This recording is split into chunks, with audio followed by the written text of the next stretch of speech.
As you watch, an office in London administers a fortune so vast its true value remains unknown, estimated in the tens of billions.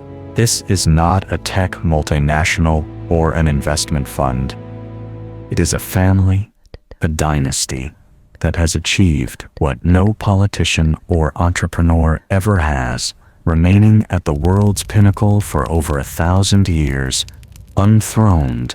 What we dissect today is not a fairy tale of golden carriages, but a chronicle of brutal survival. It is the story of how a group of Germanic chieftains, who scarcely bathed, became the owners of an empire where the sun never set, and how today they still pull the strings of global influence while the world sees them as a mere tourist attraction. Consider the jewel resting on velvet in the Tower of London, the Kohinoor Diamond. A stone the size of a human heart, wrested from a South African mine and cut to adorn a British monarch's scepter. That diamond is not merely an ornament. It is a war trophy. It is the physical proof of a system that knew how to plunder entire continents, behead its own relatives when they became obstacles, and change the laws of religion on a whim so a king could divorce. We are speaking of the true engineering of power. We will see how Henry broke with the Pope in Rome, not over faith, but over money and testosterone, a decision that changed the world's map forever. We will walk the dark corridors where the fate of millions in India, Africa, and the Americas was decided, all under the seal of a crown that washed its hands, while its coffers filled with stained gold. But this is not all past. What makes this truly unsettling is its present. How is it possible that in the 16th century, an institution remains exempt from inheritance tax while the common citizen suffocates in debt? Why are we still fascinated by a family that has had to hide its links to Agincourt and Nazism? We will not skirt the scandals, from the tragic and suspicious death of Lady Diana, which nearly brought down Buckingham Palace, to the internal war between princes that dominates today's headlines. The journey begins now, from the dark forests of Saxon England to the screens of your phones, tracing the trail of blood and gold that forged the British crown. To truly understand what we are analyzing, we must break with the idea that the crown is simply an expensive gold hat or a boring government office. In the United Kingdom, there exists a legal and almost mystical doctrine that has driven historians mad for centuries: the theory of the king's two bodies. According to this logic, the monarch has a physical body of flesh and blood that feels hunger, falls ill, makes mistakes, and eventually rots in a coffin. But simultaneously, he possesses a political body that is invisible, perfect, infallible, and above all, immortal. When the monarch dies, this mystical body instantly jumps to the next heir. It is a way of saying the institution never has a vacuum of power. Thus, technically, the king or queen can never be criminally prosecuted, because one cannot sue the very source of justice. This is a figure who needs no passport, because passports are issued in their name, and holds no driver's license, because traffic laws emanate from their own authority. It is a mental construction so powerful, it has convinced millions that a common human is by historical decree the incarnation of an entire nation. This duality turns the sovereign into an actor playing an eternal role, where their private life is suffocated by the weight of a crown that belongs not to them, but to history. That abstract entity called the crown needs toys, physical objects to present a face to the people. This is where the crown jewels, the regalia, enter. These are not simple fashion accessories for photographs. They are tools of political engineering designed to generate awe and submission. The centerpiece is St. Edward's crown, a solid gold structure weighing over 2 kilograms, encrusted with rubies, sapphires, and tourmalines. It is so heavy monarchs must train their necks for weeks before the coronation to avoid injury during the ceremony. But the interest lies not only in its brilliance, but in its history of resilience. The original crown was destroyed by Oliver Cromwell after the execution of Charles I, as the Republicans of that era sought to erase any trace of monarchy by melting the gold for coins.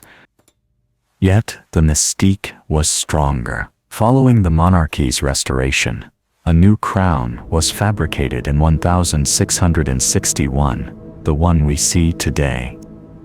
Alongside it rests the sovereign's orb, a golden sphere representing the Christian world under the dominion of the cross, reminding all that the monarch is God's representative on earth.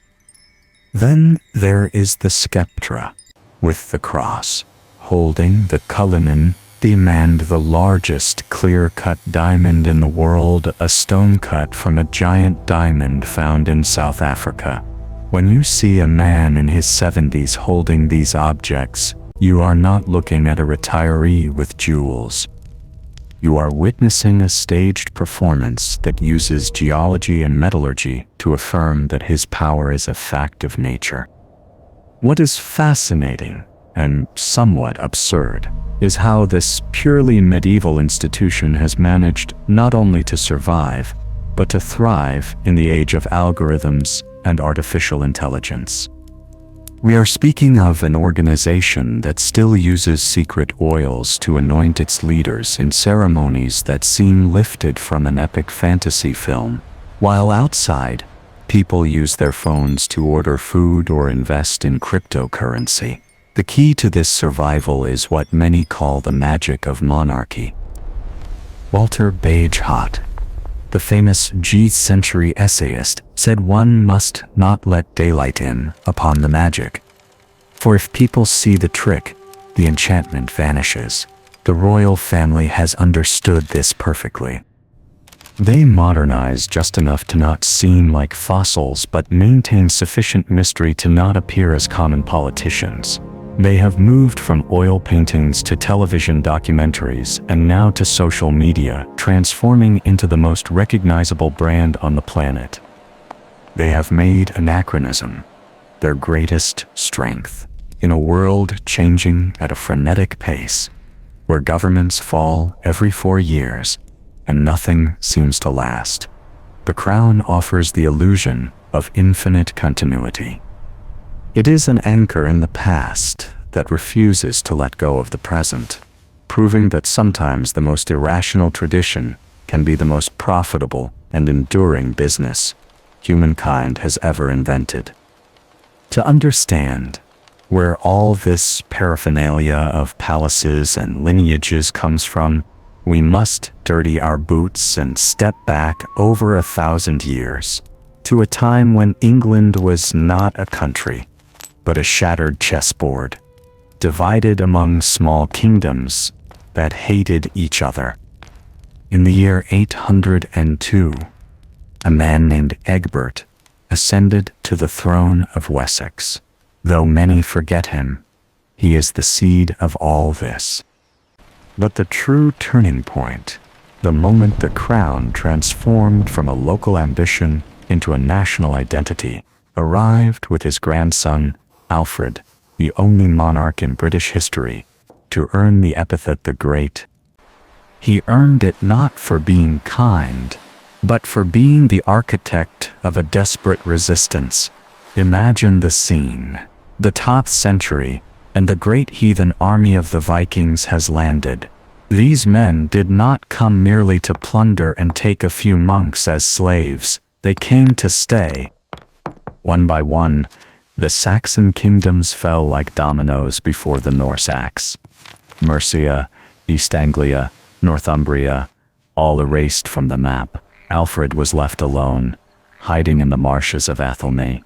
What would be the lowest point in the monarchy's history?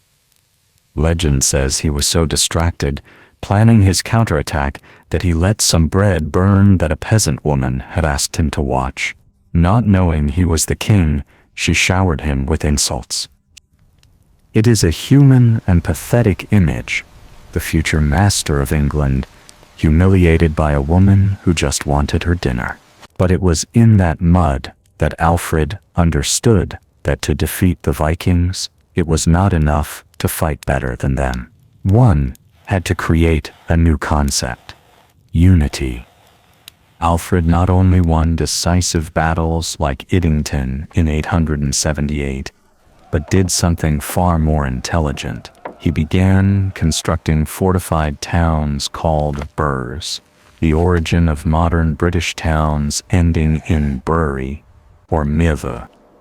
He designed a system of rotating militias, so there were always people tilling the land and people with swords in hand. Yet his most brilliant move was his use of propaganda and culture. Alfred realized a people who do not know who they are have nothing to fight for. So he translated books from Latin into Old English and commissioned the Anglo-Saxon Chronicle. He essentially gave the people a common history. He did not call himself King of Wessex, but King of the Anglo-Saxons. There, amid invasion and chaos, was born the idea that the crown was the protective shield of an entire people. This man was a visionary who understood that power is sustained not by blood alone, but by administration and law. Without Alfred, we would be speaking a variant of Danish in London today. He established that the king was not merely a lucky warrior, but the guardian of law and faith. He got the Viking leader Guthrum baptized, turning the war into a clash of religions where the crown represented civilization against pagan barbarism. It was a masterstroke of political marketing that laid the foundation for what was to come. Though he did not live to see a fully unified England, he left the instruction manual for his successors. The British crown, as we know it today, began as a dream of survival in a swamp, held by a man who understood that the pen is sometimes as necessary as the war axe to found an eternal nation. If Alfred the Great was the architect who laid the nation's foundations, then Athelred the Unready was the man who nearly burned the whole house down. But before judging him, one must clarify a historical translation error that has cost him his reputation for over 1,000 years. In Old English, his nickname was Unrad, which does not exactly mean he could not make a decision, but that he had bad counsel. He was the king of the bad crowd, the monarch who listened to the wrong people at the worst possible time. His reign, beginning in 978, after his half-brother's suspicious murder, was a masterclass in mismanaging a national crisis. Unlike his ancestors, Athelred inherited not a fledgling kingdom, but a rich, organized England, and that wealth proved his undoing. The Vikings, sensing weakness and treasure, returned with renewed ferocity. Instead of responding with steel and fortifications, Athelred devised a short-term, suicidal solution: the Danegeld. He paid the invaders to leave, a scheme of extortion that drained English silver into Norse coffers in exchange for promises of peace they never intended to keep. The more he paid, the more Vikings arrived, for England had become the North Sea's treasury. The breaking point came in 1002, when Athelred, in paranoid desperation, ordered the St. Brice's Day Massacrean attempt to kill every Dane in England. Among the slain was the sister of Sweyn Forkbeard, the Danish king. What had been raids for silver became a war of personal vengeance.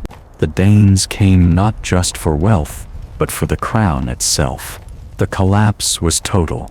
Ethelred fled to Normandy, leaving the country in invaders' hands. In his exile, by marrying Emma of Normandy, he planted the seed of the French connection that would forever change England. His reign ended in 1016, leaving a fractured, humiliated nation ruled by the Danish king Canute, who proved far more capable. The lesson was stark. A crown is not merely a lineage, but a function of command. When the wearer betrays that trust with massacres and bribes, the mystical institution turns to paper. England learned that poor counsel on the throne could be deadlier than 10,000 Viking axes on the shore. Every British child knows the year 1066, a year of cinematic intensity where the English crown passed like a live grenade. It began with the death of Edward the Confessor, a king who prayed more than he secured an heir, leaving a vacant throne that drew Europe's most dangerous predators. The first to claim it was Harold Godwinson, England's most powerful noble, crowned by the Witan, the day after the old king's burial. But wearing a crown made you a target. Across the sea, two men sharpened their swords. William, Duke of Normandy, who claimed Edward had promised him the throne, and Harold Hardrada, the last great Viking king, who believed England was his by right of conquest. The storm broke first in the north. In September 1066, Hardrada landed in Yorkshire with 300 ships and the support of Harold Godwinson's traitorous brother, Tostig. Harold, waiting in the south for the Normans, marched his army over 300 kilometers in just 4 days, catching the overconfident Vikings by surprise at Stamford Bridge. Legend tells of a single giant Norse warrior holding the bridge alone, until a Saxon soldier floated beneath in a barrel and speared him from below. With that brutal, almost comic act, the Viking defense crumbled. Hardrada died with an arrow in his throat. Only 24 ships were needed to carry the survivors home. Harold had saved England from the north, but as he celebrated, news arrived that would destroy his world. The winds had changed, and William the Conqueror had landed in the south. Harold turned his exhausted, bloodied army around and marched another 300 kilometers to meet his fate at Hastings. Stamford Bridge was the bitterest of Saxon victories, for it bled the old England dry upon a bridge, leaving the throne served for a new, crueler lineage to claim absolute power. After Harold's fall at Hastings, with an arrow in his eye, legend says England did not surrender quietly. What followed was a military occupation that changed the island's DNA forever. William the Conqueror came not to be another king, but the absolute owner of every inch of land and every soul upon it. The North, rebellious and with Viking blood still warm, refused a French master. In 1069, revolts erupted, and William responded with the harrying of the North. A scorched earth campaign historians would now call a war crime. His soldiers destroyed crops, slaughtered livestock, and salted fields, creating a demographic desert where survivors resorted to cannibalism. Villages were marked waste for decades. It was a brutal message. The crown was no longer a pact among nobles, but an iron boot upon the neck of dissent. To consolidate this power, William ordered the Domesday Book in 1085, an administrative tool of terrifying efficiency. Inspectors fanned out across the realm, recording every plot of land, every ox, every pig. For the first time, the state reached into every barnyard to calculate taxes. This book was the birth certificate of the modern British state. Technically, all land in England now belonged to the king. Nobles held it only in exchange for loyalty and soldiers. William transformed a kingdom of clans into a perfect hierarchical pyramid, with himself at the apex and the rest of the world as mere entries in his ledger. The crown had ceased to be a symbol of protection, becoming instead a machinery of administration and control that left nothing to chance. For the English who survived the conquest, their landscape transformed into something alien and terrifying. The Normans brought not just a new language and legal system, but an architecture of domination. Pre-1066, Saxon fortifications were mostly wood and earth, designed to protect communities. William and his barons introduced the stone castle as a tool of psychological warfare built not to shelter the people but to watch and, if necessary, crush them. Imagine plowing a field and seeing a massive white stone tower rise on the highest hill, with walls 3 meters thick and windows like watching eyes. It was the physical symbol that the new masters had come to stay forever. The most brutal example was the Tower of London, built not to defend the city from foreign invaders, but to tell London's citizens, "I know where you live, I hear what you say, and I have cannons aimed at your homes." This was the age of constructive tyranny. Hundreds of motte and bailey castles dotted the island, interconnected nodes of power. If a region rebelled, the local castle served as a base for immediate repression. There was no corner of England hidden from a Norman lord's gaze. Architecture was not the only chain imposed upon the land. The Normans enforced a rigid mathematical social order, feudalism in its purest, most pitiless form. Forget freedom or social mobility. Your value as a human was determined by your relationship to the land and the king. At the base were the villeins, or serfs, legally bound to their lord's land, unable to marry, move, or sell belongings without permission. Above them were knights and barons, who owed military service to the monarch. It was a pyramid of loyalties and obligations, where everything flowed upward. If the king needed a war, the barons provided men, and the serfs provided food and blood. Language itself became a barrier of class. The Old English of Alfred the Great was relegated to stables and kitchens, while Norman French became the language of law, politics, and culture. This is why, in English, the living animal has a Germanic name, like pig, or cow tended by the Saxon peasant, but the cooked meat carries a French name, like pork or beef, eaten by the Norman lord in his castle. The British Crown became a bilingual foreign institution in its own land, a system where stone architecture and social architecture worked together to ensure a few thousand Frenchmen could rule a million resentful, powerless English.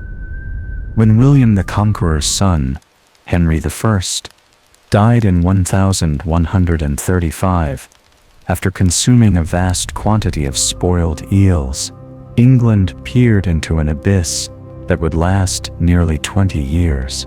The problem was succession. Henry had lost his only legitimate son in the White Ship disaster, so before dying, he compelled his barons to swear allegiance to his daughter, the Empress Matilda. Yet, in the Sidreth century, the idea of a woman on the throne was something the deeply martial, masculine Norman aristocracy could not process. As soon as the king's body cooled, his nephew Stephen of Blois crossed the channel, seized the royal treasury, and had himself crowned. This began a period so dark and bloody that contemporary chroniclers wrote in despair that Christ and his saints had fallen asleep. What followed was an intermittent, brutal civil war, known as the Anarchy. It was not a war of epic open battles, but of sieges, betrayals, and castles. England became a chessboard where barons changed sides based on who offered more land or threatened to hang their children. These nobles exploited the power vacuum to build adulterine castles, illegal fortresses used as bases to plunder the civilian population. It was an age of absolute terror for the common peasant. Records tell chilling stories of lords torturing people in their dungeons for a little silver or grain, using devices with poetic, terrible names. The crown's authority, which William had made as solid as stone, dissolved into a swamp of decentralized violence. Matilda was not a woman to surrender easily. Proud and haughty, she held the title of Empress from her first marriage to the Holy Roman Emperor. At one point in the war, Stephen was captured and Matilda nearly crowned in London, but her arrogant demeanor and fiscal demands caused the citizens to rise and expel her before the ceremony. On another occasion, trapped in Oxford Castle during a brutal winter, she wrapped herself in a white cloak to blend with the snow, descended the walls by rope, and walked miles across the frozen river to safety. It is an image fit for a television series, but the reality behind that heroism was a country bleeding itself dry. Fields went unplanted, trade halted, and currency lost its value as each side minted its own. The war finally ended, not by military victory, but by sheer exhaustion and family tragedy. Stephen's son and heir died suddenly, and the king, now old and weary of fighting shadows, accepted a deal. He would rule until his death, but the heir would be Matilda's son, a brilliant, energetic young man named Henry. This pact, the Treaty of Wallingford in 1153, ended the decades of chaos. The anarchy seared a lesson into the British psyche. A weak monarch or a disputed succession is the fastest path to hell.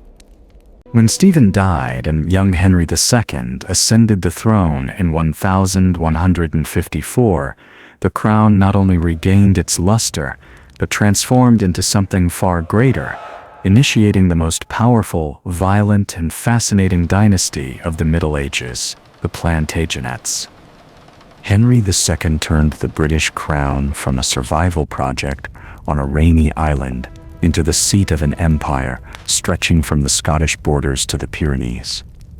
He was not a refined palace dweller, but a volcano of energy, a man who wore out his courtiers through sheer exhaustion and possessed a temper so explosive he would throw himself to the floor and bite the carpets in rage. Yet behind that brute force facade was one of the most brilliant legal minds in history. He laid the foundations of the common law system used by half the world today, establishing itinerant judges and trial by jury, stripping local barons of the power to decide life and death. If Henry was the engine of the empire, his wife, Eleanor of Aquitania, was the high-octane fuel. Eleanor is, without doubt, the most fascinating woman of the Middle Ages. She was the ruler of Aquitaine, a territory in France, larger and richer than the entire kingdom of the French king. She had divorced the French king for being dull and married Henry when he was still a young, ambitious duke. Together they formed the ultimate power couple, but their relationship was a constant war of egos, power, and territory. They had 8 children, including future kings like Richard the Lionheart and John Lackland, whom Eleanor would eventually incite to rebel against their own father. The Plantagenet court was no place of family harmony, but a nest of vipers where sons conspired with their mother to overthrow their father, and the father imprisoned the mother in a castle for over a decade to keep her controlled. Yet, the conflict that truly defined Henry's reign and stained the crown's reputation forever, was not with his family, but with the church.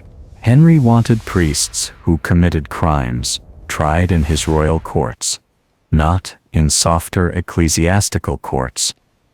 To achieve this, he appointed his best friend and drinking companion Thomas Becket as Archbishop of Canterbury, thinking he would have a puppet in his pocket.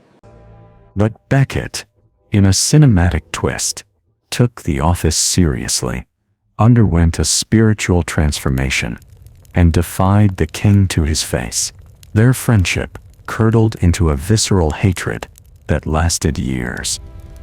It ended in the most tragic way possible. One December day in 1170, Henry, exasperated by his former friend's constant obstructions, cried out before his knights, "Will no one rid me of this turbulent priest?" 4 knights, taking his words literally, or perhaps seeking the king's favor, rode to Canterbury Cathedral and murdered Becket before the altar, splitting his skull with their swords as monks screamed in horror. The scandal shook the foundations of Christendom. Henry had to perform public penance, walking barefoot through the streets, while monks scourged him with rods. It was the moment the crown learned that while it could dominate land and law, there was an invisible power that of faith and martyrdom it could not crush with the sword without paying a devastating political price. After Henry's death, the throne passed to his sons, and here the story of the crown splits into 2 archetypes that popular culture has chewed to exhaustion: the hero king and the villain king. Richard the Lionheart is the name everyone knows, the knight in shining armor who went on crusade to fight Saladin. But by cold facts, Richard was a terrible king for England. In his 10-year reign, he spent only 6 months on English soil. He did not speak his people's language, cared nothing for administration, and essentially saw England as a bank account to squeeze for funding his military adventures in the Holy Land. He once said he would sell London if he could find a buyer rich enough. For the crown, Richard was a constant absence and a financial black hole. Yet his genius for public relations was such that he made his people love him while he bled himself in distant wars. In the opposite corner stands his younger brother John, whom history remembers as John Lackland. While Richard was abroad playing the hero, John stayed home trying to hold the empire together, doing so the only way he knew how, with obsessive bureaucracy and suffocating taxation. John was not a charismatic warrior, but a paranoid, cruel man, with a difficult temper yet also a tireless worker. He was the first king to take the daily administration of justice seriously, traveling the country to hear legal cases. However, his lack of military talent, compared to his brother and father, was his ruin. He lost Normandy and nearly all the Plantagenet French possessions, earning his humiliating nickname. For a noble of that age, losing land was the ultimate sin, and John lost almost all of it. The tension between these 2 brothers created an identity crisis for the monarchy. Richard represented the glory that ruins a country. John represented the competence that becomes tyranny. People hated John, not only because he was bad, but because, unlike Richard, he was present to collect the taxes. While the Robin Hood myth paints a benevolent Richard returning to save the people, the historical reality is that John inherited a kingdom bankrupted by the ransom paid when Richard was captured in Austria. John was a bureaucrat king in an era that respected only warrior kings. That disconnect, combined with his personal cruelty and battlefield failures, led him to a dead end that would change the structure of power forever. This fraternal rivalry not only emptied the coffers, but destroyed the aura of infallibility Henry II had built. John clashed with the church, was excommunicated, and finally found himself alone against his own barons, who were no longer willing to finance the defeats of a king they did not respect. The crown was about to crash into a wall of legal reality. The myth of the warrior king was fading on the horizon of the Crusades, leaving England in the hands of a man who, in his attempt to control every last penny of the realm, ended up provoking the greatest noble rebellion in British history. In the year 1215, the British monarchy crashed headlong into reality. John Lackland had pushed the country to the brink. He had lost the lands in France, quarreled with the Pope, and squeezed his nobles with such ridiculous taxes that the aristocracy simply said, "Enough." The barons, fed up with a king who behaved like a capricious tyrant, did not merely seek to kill him and replace him. They did something far more revolutionary and dangerous to the institution. They decided to give him written rules on a meadow called Runnymede by the Thames. They forced John to set his seal upon a document we know as Magna Carta. It was the first great cut to the throat of absolutism. For the first time in history, it was established that the king was not above the law, but that the law upheld the king. Though we see it now as a monument to liberty, for those present it was merely a forced and quite technical peace treaty. It spoke of mundane things, the width of cloths, the weights for ale, the removal of fish traps from rivers. Yet within those dull clauses hid two missiles aimed at the heart of royal power. Clause 39 stated that no free man could be arrested, imprisoned, or stripped of his goods, except by the lawful judgment of his peers. Gone was the king's custom of imprisoning anyone he disliked on a whim. The other great thrust was that the monarch could no longer levy extraordinary taxes without the common consent of the realm. They took the purse from his hands. The bitter irony is that John never intended to keep his word. As soon as the barons departed, he wrote to the Pope, claiming he signed under coercion. The Pope, his ally, declared the document null, illegal, and a disgrace to Christendom. The result was immediate civil war, the First Barons' War, where nobles invited the son of the French king to invade England and take the throne. John died soon after in mud and sickness, having lost much of the royal treasury in the quicksands of a bay.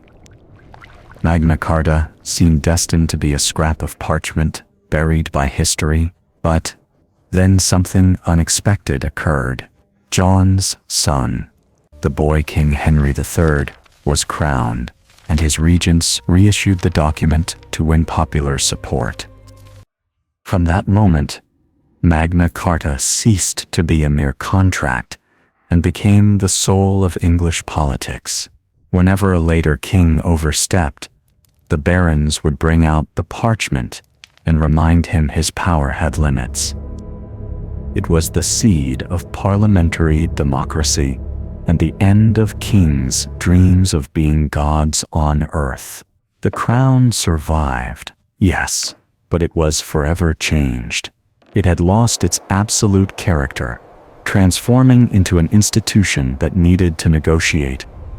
King John, wishing to own everything, became the monarch who, through accident and clumsiness, allowed the modern concept of liberty under law to be born. It was the most precise blow the monarchy suffered in 1,000 years. And the incredible fact is that the blow came not from a foreign army, but from a sheet of parchment written with ink and rage. If John was the monarch who nearly destroyed the institution through ineptitude, His grandson, Edward I, was the man who gave the crown back its teeth. They called him Longshanks for his towering height, which made him terrifying on the battlefield. But his true stature was political. He understood that for England to be a power, the island could not be divided. Edward did not negotiate with parchment like his grandfather. He spoke the language of the hammer and stone. His first victim was Wales.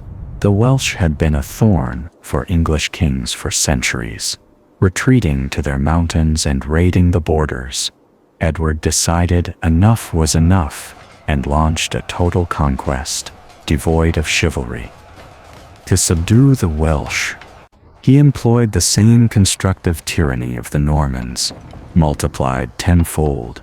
He raised the Iron Ring, a chain of monumental castles like Carnarvon and Conway prisons, the size of cities to enclose an entire people. In a masterstroke of political marketing, when his son was born, he named him Prince of Wales, a tradition that continues today, originally created as an insult and a gesture of conquest, an English prince ruling a land that was no longer free. But the true stage, where Edward earned his posthumous nickname, the Hammer of the Scots, was the North. Scotland was in a succession crisis, and Edward, with the subtlety of an earthquake, offered himself as arbitrator, only to end up invading the country and stealing the Stone of Destiny, the sacred block, upon which Scottish kings were crowned, which he took to London to place beneath his own throne. It was here that the figure of William Wallace emerged. Contrary to Hollywood tales, Wallace was not a peasant in rags, but a knight of low nobility, who became the leader of a fierce guerrilla resistance. Wallace humiliated the English at Stirling Bridge, but Edward, a brilliant military strategist, waited for him at the Battle of Falkirk in 1298. There, Edward used the English longbow en masse for the first time, a technology that could pierce mail at hundreds of yards, annihilating the Scottish infantry before they could even smell their enemies. The capture and execution of Wallace was a display of the absolute cruelty the crown was willing to wield to maintain its authority. Wallace was dragged through the streets of London, hanged but not allowed to die, drawn and quartered while still alive, his entrails burned before him. His remains were sent to the four corners of the island as a visual message of what befell those who defied Edward. Yet this excess of violence had the opposite effect. Scotland did not surrender but found a new leader in Robert the Bruce. Edward died marching north once more, requesting his bones be carried at the front of the army to frighten his enemies even after death. Under his reign, the British crown became imperialist, efficient, and brutally violent, cementing the idea that England was the center of the world and any resistance must be erased with blood and lime. If Edward V was the hammer of the Scots, his son Edward II was the anvil upon which the Plantagenet dynasty nearly broke. This king's story is one of the most sordid, tragic, and graphic in all British monarchy. Edward II inherited neither his father's warrior charisma nor his discipline. What he inherited was a kingdom exhausted by debt and a personal obsession that scandalized all Christendom. From youth, Edward developed an extremely intimate relationship with a Gascon noble named Piers Gaveston. Whether they were lovers or merely sworn brothers is still debated by historians, but for the barons of the time, the distinction mattered little. What angered them was not necessarily the king's sexuality, but that Edward gave Gaveston political power and access to the royal treasury, endangering the privileges of the entire aristocracy. Gaveston was arrogant, insulting the great earls with mocking nicknames and behaving as if he were the true king. The situation reached its peak at Edward's coronation, where Gaveston appeared dressed in royal purple, a color reserved for the monarch, even eclipsing the new queen, Isabella of France. The barons, fed up with what they saw as humiliation, forced Gaveston into exile several times, but Edward, blinded by affection, always brought him back. Finally, in 1312, the nobles captured Gaveston and executed him without trial. Edward never forgave them. His reign spiraled into resentment and military failure, culminating in the humiliating defeat at Bannockburn, where Robert the Bruce's Scots shattered the English army, proving Edward was not even a shadow of his father. But the true descent into the abyss began when Edward replaced Gaveston with a new favorite, Hugh Despenser. The Despensers, father and son, were far more dangerous than Gaveston, greedy and brutal, using the king's affection to unleash a reign of terror, confiscating lands and executing enemies. This was the final straw for Queen Isabella, known as the She-Wolf of France. Feeling despised and displaced by her husband's favorites, she fled to France. She took a lover, Roger Mortimer, and returned to England with an army to overthrow her own husband. It was the first time a queen consort successfully led an invasion against the reigning king. Edward II was captured, forced to abdicate in favor of his teenage son, and imprisoned in Berkeley Castle. And here, the story intersects with pure horror. Though some records suggest he may have died of natural causes, the version etched into collective memory, possibly as cruel propaganda about his sexuality, is that his jailers, following indirect orders from the Queen and Mortimer, murdered him in a way that would leave no external marks, so his body could be shown at the funeral. According to the account, they inserted a horn into his anus and passed a red-hot iron through it, burning his entrails.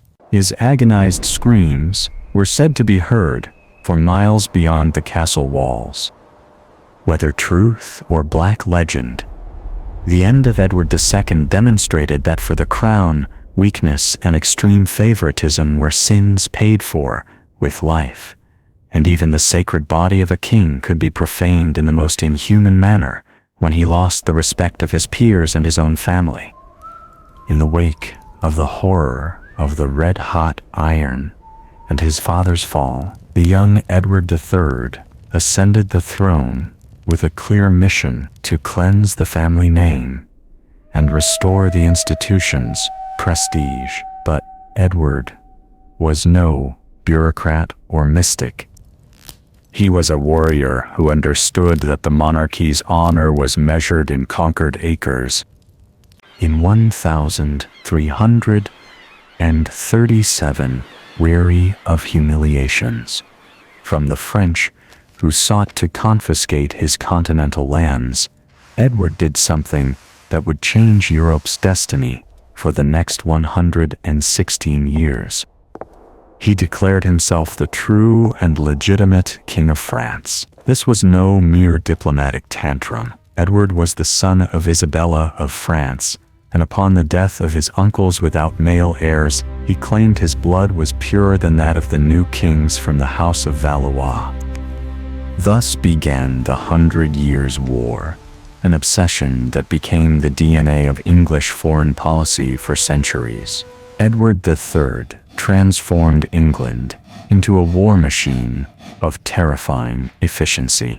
It was in this period that the legend of the English longbow was born. While French cavalry clung to the idea of war as a tournament of knights in shining armor, Edward bet on technology and the working class. At the Battle of Crécy in 1346, his archers massacred the elite of French nobility before they could even draw near. The French fell like flies under a rain of arrows that could pierce steel. and the British crown realized a fundamental secret. Real power depended not only on blue blood, but on having the best armed peasants in history. This conflict was not merely a series of battles. It was the birth of the English identity as we know it.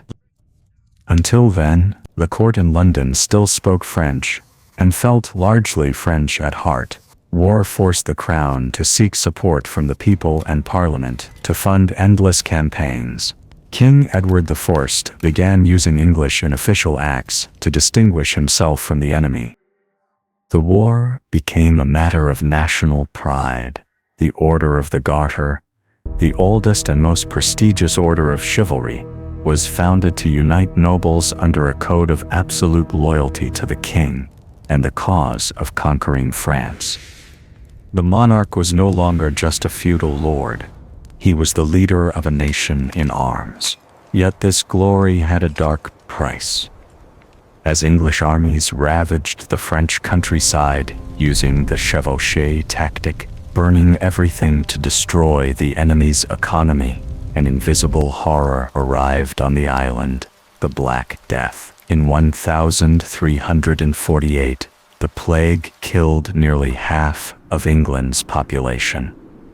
The crown faced a world of scarce labor, where surviving peasants demanded better wages and more freedom.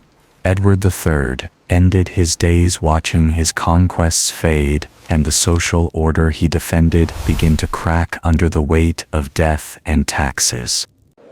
The obsession with the French crown was born, and with it, the start of a social crisis that would test the monarchy's ability to survive not just war, but the reality of its own people. If there was a moment the British crown nearly devoured France entirely, it was under Henry V. Forget Shakespeare's rebellious prince. The real Henry was a religious fanatic, a Puritan of order, and a strategist with an iron will bordering on psychopathy. Upon taking the throne in 1413, England was mired in doubts about his lineage's legitimacy, as his father, Henry IV, had usurped the throne from Richard II. Henry V understood that the only way to validate his crown was through military glory and God's favor on the battlefield. So he revived the old obsession with the French throne and relaunched the 100 Years' War with a ferocity the French hadn't seen in decades. Everything converged on a rainy October day in 1415. At the Battle of Agincourt, the English army was in a lamentable state, exhausted from siege, starving, suffering from dysentery, and blockaded by a French force outnumbered. The French nobles, in gleaming armor and aristocratic arrogance, were already celebrating victory. But Henry V, in a masterstroke of defensive tactics, forced the French to fight on a narrow field, flanked by woods, where the ground was an impassable quagmire. When the heavy French cavalry charged, they sank into the mud up to their knees, becoming fixed targets for Henry's 6,000 archers. The sound of falling arrows was compared to a metallic snowstorm. It was a massacre. Henry, in an act of pragmatic cruelty that horrified the age, ordered the execution of thousands of French prisoners for fear they would rearm. Agincourt was not just a military victory. It was the birth of a national myth. For the first time, the crown's pride resided not in the king's French blood, but in the ability of English archers to humble the flower of European nobility. Henry V became the king of war. He achieved the impossible. Through the Treaty of Troyes, he forced the King of France to disinherit his own son and declare Henry the official heir to the French throne. Henry married Catherine of Valois to seal the pact, and for a brief moment in history, the union of the crowns of England and France was a legal fact on paper. The British monarchy had reached its peak of continental expansion, yet history has a cruel sense of humor. just as Henry was about to be officially crowned in Paris and unite both kingdoms forever. Death claimed him in 1422. He did not die in battle, but of dysentery, the same disease that had plagued his soldiers. He died, leaving his heir an infant of just 9 months, Henry VI. With the death of this warrior king, the immense empire he had built with blood and arrows began to crumble almost immediately. The military pride of Agincourt became the prologue to one of the darkest, most depressing eras for the crown, where the mental collapse of a child king and the loss of French lands would unleash a civil conflict leading to the extinction of the Plantagenets. If Henry V was the sun that illuminated English pride, his son, Henry VI, was the eclipse that plunged the kingdom into absolute darkness. Imagine the pressure. An infant of just months old is crowned King of England. Soon after, King of France. He grew up in the shadow of a father who was a god of war, but Henry VI turned out to be a man born for the convent, not the throne. He was deeply devout, naive and peaceful, hating to see a sword drawn. Under his rule, the vast French empire his father had won with so much blood disintegrated piece by piece before the push of Joan of Arc and the French resurgence. By 1453, England had lost practically everything, retaining only the port of Calais. National pride was shattered, and the royal coffers were empty. But the true disaster was not military. It was biological. In August of that same year, upon receiving news of the final collapse in France, Henry VI suffered a mental breakdown that left him in a catatonic state. For 18 months, the King of England was a piece of furniture. He did not speak, walk, or recognize anyone. Even when presented with his newborn son, Prince Edward, the king simply stared vacantly, without blinking. In an era where the crown's power depended entirely on the monarch's will and strength, having a vegetable on the throne was an open invitation to disaster. The power vacuum was immediately filled by 2 hungry factions. On one side, Queen Margaret of Anjou, a woman of iron will who despised her husband's weakness. On the other, Richard, Duke of York, the richest and most powerful noble in the realm, who also had a claim to the throne almost as solid as the king's own. Here the garden of English politics fills with thorns, and the famous Wars of the Roses begins. It wasn't called that at the time, but the symbolism endured. The white rose for the House of York, the red rose for the House of Lancaster. The conflict was not a war of ideologies or freedom, but a bar fight on a national scale, a struggle over who controlled the incapacitated king and who reaped the state's benefits. The English nobility, accustomed to fighting in France, suddenly found itself without external enemies and turned all that violence inward. Cousins began killing each other. Betrayals became common currency, and the crown of England began to resemble a boxing ring more than a sacred institution. The mental collapse of Henry VI broke the mystical contract between king and people. If the monarch was God's representative, how could God allow his representative to be an idiot or a catatonic? The king's madness legitimized rebellion. The House of York claimed the Lancastrian line was a usurping branch, and that they were the true heirs of the planned Plantagenets.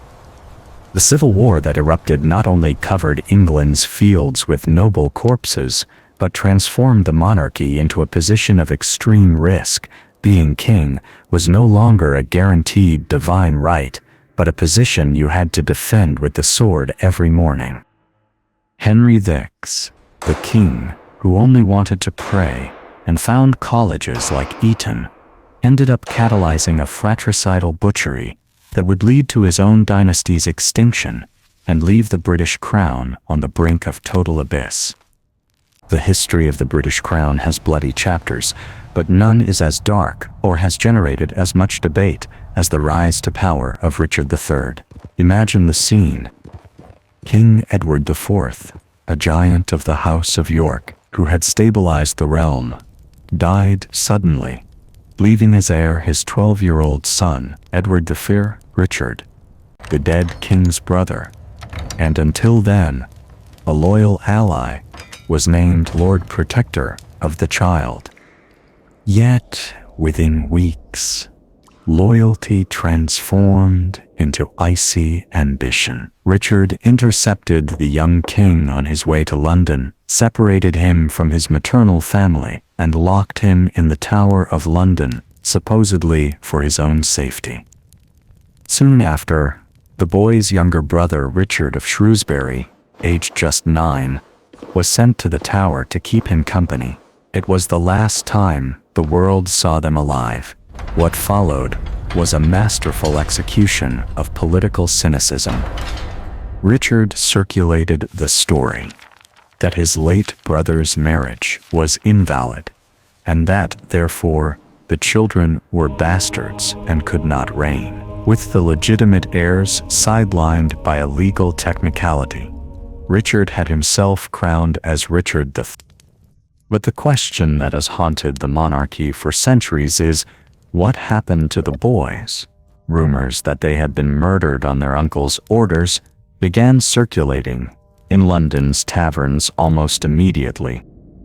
In 1674, during renovations at the Tower, a wooden box was found buried under a staircase containing the skeletons of 2 children. Although modern DNA testing has never been performed due to restrictions by the Crown itself, most historians agree those were the prince's remains. Yet here is where one of history's most successful marketing operations comes into play: Tudor propaganda.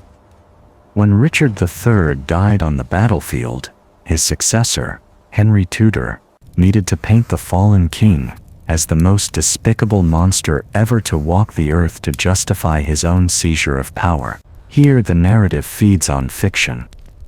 Writers like Thomas More, and later William Shakespeare, created the image of a hunchbacked Richard with a withered arm and a twisted mind who enjoyed killing children.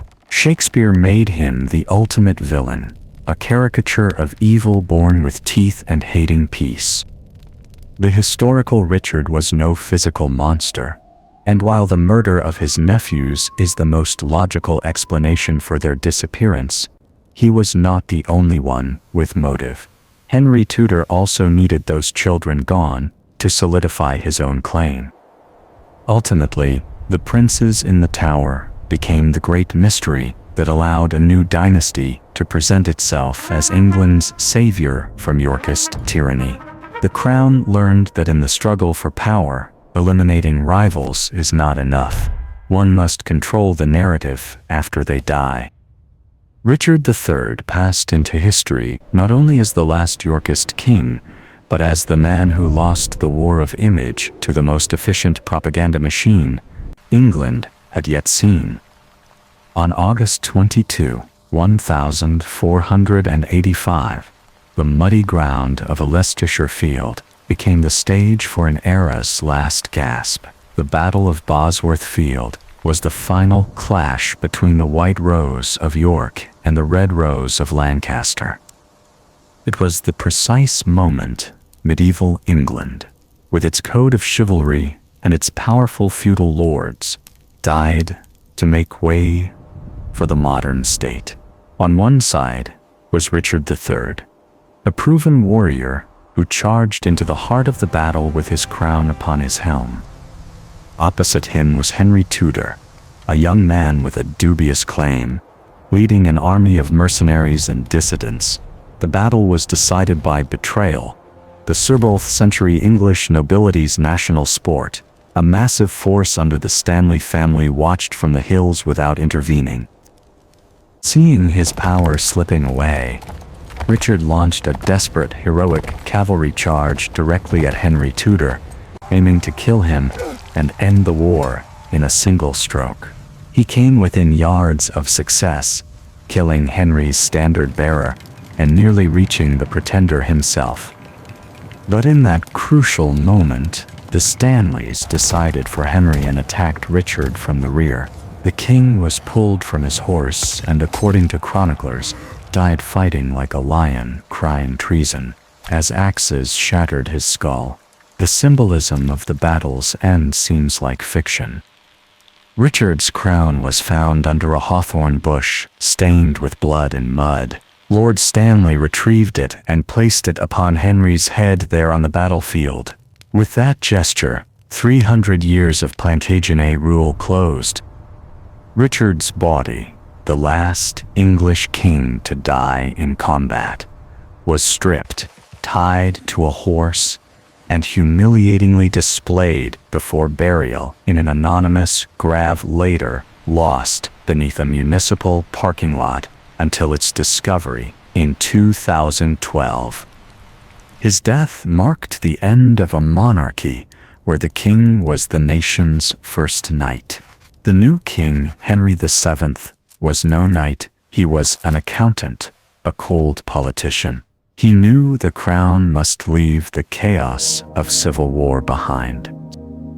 He married Elizabeth of York, uniting the two roses into the new Tudor emblem, and began dismantling the military power of the nobility. Bosworth Field was the final door slamming on the Middle Ages. Henceforth, the British crown would cease to be a trophy won on a battlefield and become a bureaucratic, centralized, absolutist institution. The Tudors did not come to play chess with the nobles. They came to own the board absolutely. If previous kings relied on charisma, the sword, and battlefield glory, Henry VII ascended, knowing loyalty is a volatile sentiment that evaporates when money runs out. The first Tudor monarch was not a man of grand heroic gestures. He was an obsessive administrator, a gray man who preferred candlelight over account books to sunshine on armor. He knew his right to the throne was, at best, questionable, and that any noble with a few thousand archers and an ancient name could try to make him another corpse of the Wars of the Roses. Therefore, his reign was based not on conquering France, but on conquering the wallets of his own subjects. Henry VII understood a poor king is a dead king, and a rich noble is a national danger. To consolidate his power, he created what we might call a primitive but extremely efficient police state. He established the Court of Star Chamber, a secret tribunal without jury, where the king could directly judge overreaching nobles. But his deadliest weapon was not the executioner. It was the tax. Henry imposed a system of fines and loyalty bonds that kept the aristocracy on a financial tightrope. If a noble was too powerful, Henry found a legal excuse to fine him into oblivion. If a noble was suspect, he was forced to post an enormous bond, refundable only upon proven loyalty. It was an economic castration of the nobility. Henry is said to have personally reviewed every account book, noting in the margins the names of those who owed him money, transforming the crown from a feudal institution into a relentless corporation. Control did not end with money. Henry VII architected England's first great espionage and intelligence network. He had informants in every port, every foreign court, and, most importantly, in the houses of his own allies. No one knew who was in the king's pay. This institutionalized paranoia allowed him to dismantle ridiculous conspiracies like those of Lambert Simnel or Perkin Warbeck, young men pretending to be the vanished princes to claim the throne. Henry did not make martyrs by executing them immediately. He put Simnel to work in the royal kitchens, demonstrating to the world that his royal pretender was just a boy who knew how to peel potatoes, a humiliation far more effective than death. Dying in 1509, Henry VII left something no English king had possessed in centuries: a country at peace, a domesticated nobility, and above all, a mountain of gold in the royal coffers. He was not a beloved king, but he was respected and feared for his cold intelligence. He had transformed the monarchy from a military command post into a bureaucratic machinery of total control. This financial cushion and internal order allowed his son, the young and athletic Henry VIII, to ascend the throne with the arrogance of one who knows he has all the world's money to spend and all the power to break any rule he wishes. The old Henry laid the foundations of absolutism. All that remained was for his son to arrive, demolish the church, and rebuild the world in his own image. If Henry VII was the accountant who amassed the gold, his son Henry VIII was the hurricane who spent it all to redesign reality to his whim. Henry VIII did not want to be simply a king. He wanted to be a god on earth. His break with the Catholic Church in 1534 was not, as sometimes told, a mere romantic impulse for Anne Boleyn. It was the most radical act of sovereignty in the Crown's history. By proclaiming himself supreme head of the Church of England via the Act of Supremacy, Henry not only slammed the door on the Pope in Rome, but eliminated any authority that could be above him. Religion ceased to be a matter of faith and became a matter of loyalty to the state. If you disagreed with the king's theology, you were not just a heretic, you were a traitor. And the punishment for treason was the axe. The drama of the 6 wives was the facade for a constant purge of the nobility. With each queen's fall, fell an entire faction of courtiers, allowing the crown to renew itself and eliminate any focus of internal opposition. But the true masterstroke of Henry's reign was not in his bedrooms, but on the land. Between 1536 and 1541, Henry carried out the dissolution of the monasteries. At that time, the Catholic Church owned nearly a third of all cultivable land in England. Henry, advised by his efficient and ruthless minister Thomas Cromwell, simply decided that land now belonged to him. It was the greatest transfer of wealth in British history. Monks were expelled, ancient libraries were looted, and great abbeys, the centers of social and charitable life for centuries, were reduced to ruins. This was not an act of Protestant piety. It was a sound business. Henry sold or gifted these lands to a new class of nobles and burghers, from that moment owed their fortune and status directly to the crown. By distributing the spoils, Henry ensured no one would want to return to Catholicism, for that would mean returning the land. The crown became immensely rich overnight, financing a lifestyle of obscene luxury, and most importantly, allowing the king to avoid frequently asking Parliament for money. It was social engineering that destroyed the old feudal order to create a new elite loyal to the throne to its marrow. Finally, Henry understood an island that had broken with the rest of Catholic Europe needed walls, not walls of stone, but walls of wood. He is considered the father of the Royal Navy, for he transformed a disorganized collection of merchant ships into a permanent professional war fleet. He established the Navy Board and built legendary ships like the Mary Rose, equipping them with heavy cannons capable of sinking vessels at a distance, something revolutionary for the time.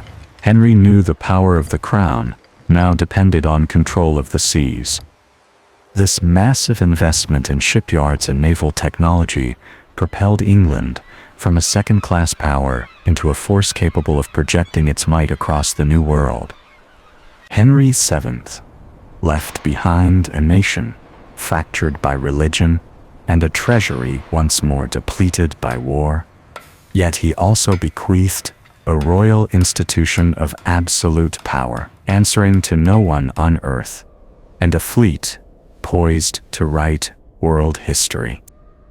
Upon the death of the giant Henry VII, the British crown entered one of its most unstable and traumatic phases, a period where the throne became a violent pendulum swinging between the extremes of religious fanaticism. The first to inherit this powder keg was Edward VI, a child of only 9 who, despite physical fragility, possessed an icy intellect and a radical Protestant devotion that made his father seem a moderate. His short reign saw an unprecedented cultural revolution in England. It was not merely about changing laws, but about erasing the past by order of the boy king and his protectors. English churches were stripped of their brilliance, medieval murals whitewashed, statues of saints shattered, and ancient prayer books burned, a deliberate attempt to purge the island's Catholic identity and replace it with an austere, dogmatic Protestantism. Yet, Edward's health was as precarious as his governing program. In 1553, at just 15, tuberculosis took him, leaving behind a legal vacuum and a nation terrified of what came next. What came next was Mary, daughter of Catherine of Aragon, a woman who had endured decades of humiliation, watching her mother be repudiated and her religion forbidden. Mary did not ascend the throne to negotiate. She arrived with a divine mission to return England to the Pope of Rome, whatever the cost. Her rise to power was the first great exercise of authority by a woman on the English throne, crushing within days the Protestant nobility's attempt to place Lady Jane Grey in her stead. But the people's initial joy at having a legitimate queen soon turned to horror. Mary believed that to save her subjects' souls, she must first purify their bodies with fire. Thus was born the myth of Bloody Mary. The pyres of Smithfield in London became the symbol of her reign. Mary ordered nearly 300 men and women burned alive for refusing to renounce their Protestant faith. Among them were not only peasants and artisans, but leading intellectual figures like Bishops Latimer, Ridley, and Archbishop Thomas Cranmer himself, the man who had annulled her parents' marriage. The cruelty of these executions backfired. Instead of eradicating Protestantism, Mary gave it martyrs and a narrative of resistance. People saw their neighbors die with astonishing dignity in the flames, and began to hate not only the Queen, but the religion she represented. Mary married Philip II of Spain, a union the English despised, fearing they would become a satellite of the Spanish Empire, which heightened the sense that the crown had been hijacked by foreign interests. Mary's reign was a personal and political tragedy. She suffered phantom pregnancies that left her ridiculed at court and was abandoned by her husband, who wanted her only for her strategic position. She died in 1558, bitter, alone, and aware that her half-sister Elizabeth, whom she so hated, would inherit the throne and undo all her work. The passage of Edward VI and Mary I through history was like a wildfire that burned away England's old social structure. The crown learned a fundamental lesson of survival. Extremism, whether Protestant or Catholic, fractured the realm to the point of collapse. England needed a middle way, a figure who could rise above the pyres and the iconoclasts to offer stability. That would be the challenge of Elizabeth I, the woman who would inherit a ruined country and turn it into the center of the world.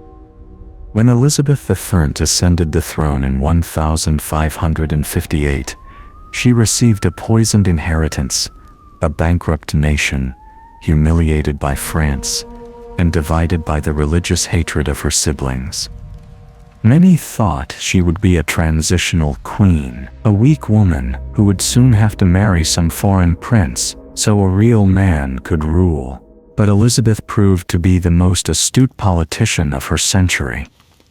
She understood before anyone that the crown's power resided not only in the army, but in perception. Under pressure to marry, Elizabeth made a radical decision. She turned her singleness into a state cult. She presented herself to her people as the Virgin Queen, claiming she needed no husband because she was already married to a single spouse, the Kingdom of England. Elizabeth used her image as armor. Her portraits were carefully supervised by the government. They were not realistic representations, but secular religious icons. In them, she appeared covered in pearls, a symbol of purity, in monumental dresses that made her seem larger than a common human, with an artificial white complexion, suggesting eternal youth even in old age. She created one of history's most successful public relations machines. Through her progresses, constant journeys around the country, where she allowed herself to be seen by the people, she made the common folk love her. In an almost mystical way, Elizabeth ruled not by right of force, but by right of fascination. She made being English synonymous with being loyal to her, transforming a shaky crown into a symbol of absolute national unity. The zenith of this heroic construction came in 1588, when King Philip II of Spain, fed up with religious provocations and attacks on his ships, sent the Grande Felicissima Armada. It was the most powerful fleet ever assembled, a floating city, designed to invade England and depose the heretical queen. Panic seized London, but Elizabeth, instead of hiding, rode to Tilbury to rally her troops. There she delivered one of the monarchy's most potent speeches. "I know I have the body of a weak and feeble woman, but I have the heart and stomach of a king, and of a king of England too." The English victory was not merely a matter of valor. English ships were smaller, faster, and better armed than the heavy Spanish galleons, but above all, it was a victory of logistics and luck, or, as Elizabeth said, of the Protestant winds that drove the Spanish fleet to disaster off the coasts of Scotland and Ireland. The defeat of the Invincible Armada did not immediately destroy Spanish power, but it forever altered the British psyche. The Crown became convinced that God was on its side, and that England's future lay not in the lands of Europe, but in dominion over the oceans. The island ceased to feel besieged and began to feel chosen under Elizabeth's reign. The Crown also invented a very particular way of doing business, officialized piracy. As England lacked the money to build a fleet that could directly compete with the treasures of the Indies, the Queen recruited men like Francis Drake and John Hawkins. To the world, they were pirates. But to Elizabeth, they were privateers, navigators with letters of marque allowing them to plunder Spanish ships in the Queen's name, in exchange for giving her a share of the loot. Drake was the first Englishman to circumnavigate the globe, and when he returned with holds full of stolen gold and spices, Elizabeth, instead of punishing him, boarded his ship and knighted him. This was the start of a dark alliance between the state and maritime crime that would finance the royal coffers for decades. But not all was glory and exploration. Under Elizabeth's auspices, John Hawkins initiated the first British commercial voyage transporting enslaved Africans to the Americas, planting the seed of an inhuman business that would become an economic pillar of the future empire. It was also during this era that the East India Company was founded, and the first North American colony, Roanoke, was attempted, though it failed. It marked the beginning of English colonial ambition. Elizabeth I died in 1603, leaving a kingdom that had transformed from a peripheral island into a rising global power. With her died the Tudor line, but she left a crown that now reigned not only over subjects, but over the seas and the trade routes that would begin to connect the world under the British flag. When Elizabeth I died childless in 1603, the Crown of England had to travel north to find an heir. The chosen was James VI of Scotland, who became James I of England. For the first time in history, a single man sat on the thrones of two nations that had spent centuries trying to annihilate each other. It was the union of the crowns, the birth of what we now know as Great Britain. But James was not a warrior like the Plantagenets, nor a master of image like Elizabeth. He was an obsessive intellectual, a man who fervently believed in the divine right of kings. To him, the monarch was God's lieutenant on earth, and therefore accountable to no parliament or human law. This idea would be the poison that ultimately destroyed his family. James was a man of contradictions.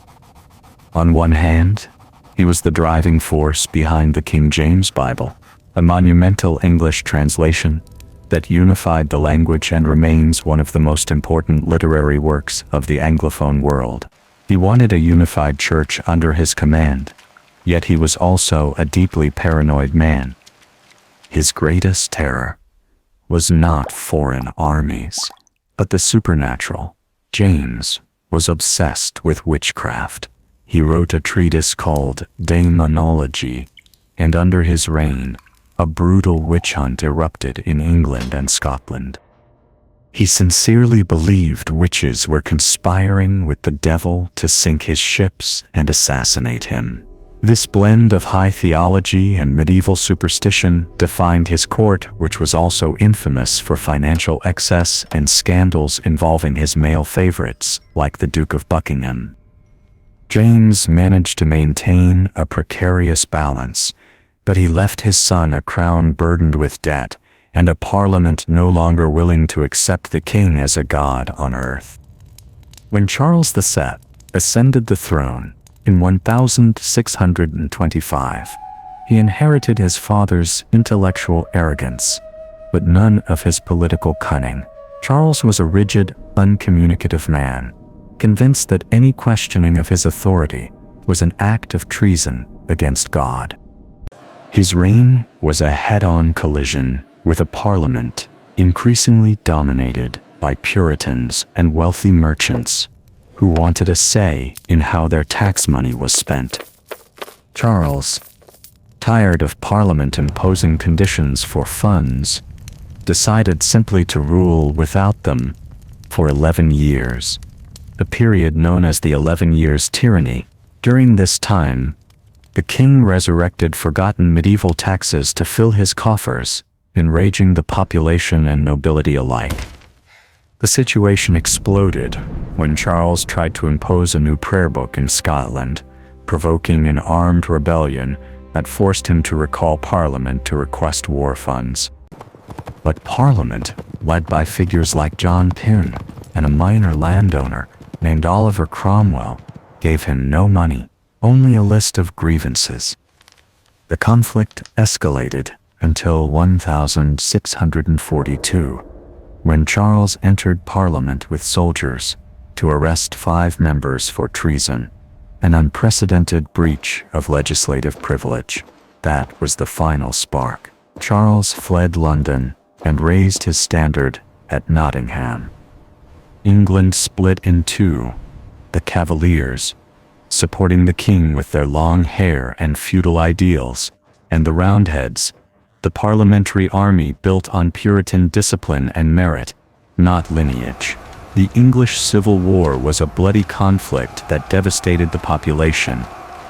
Cromwell's new model army crushed the royal forces at battles like Naseby.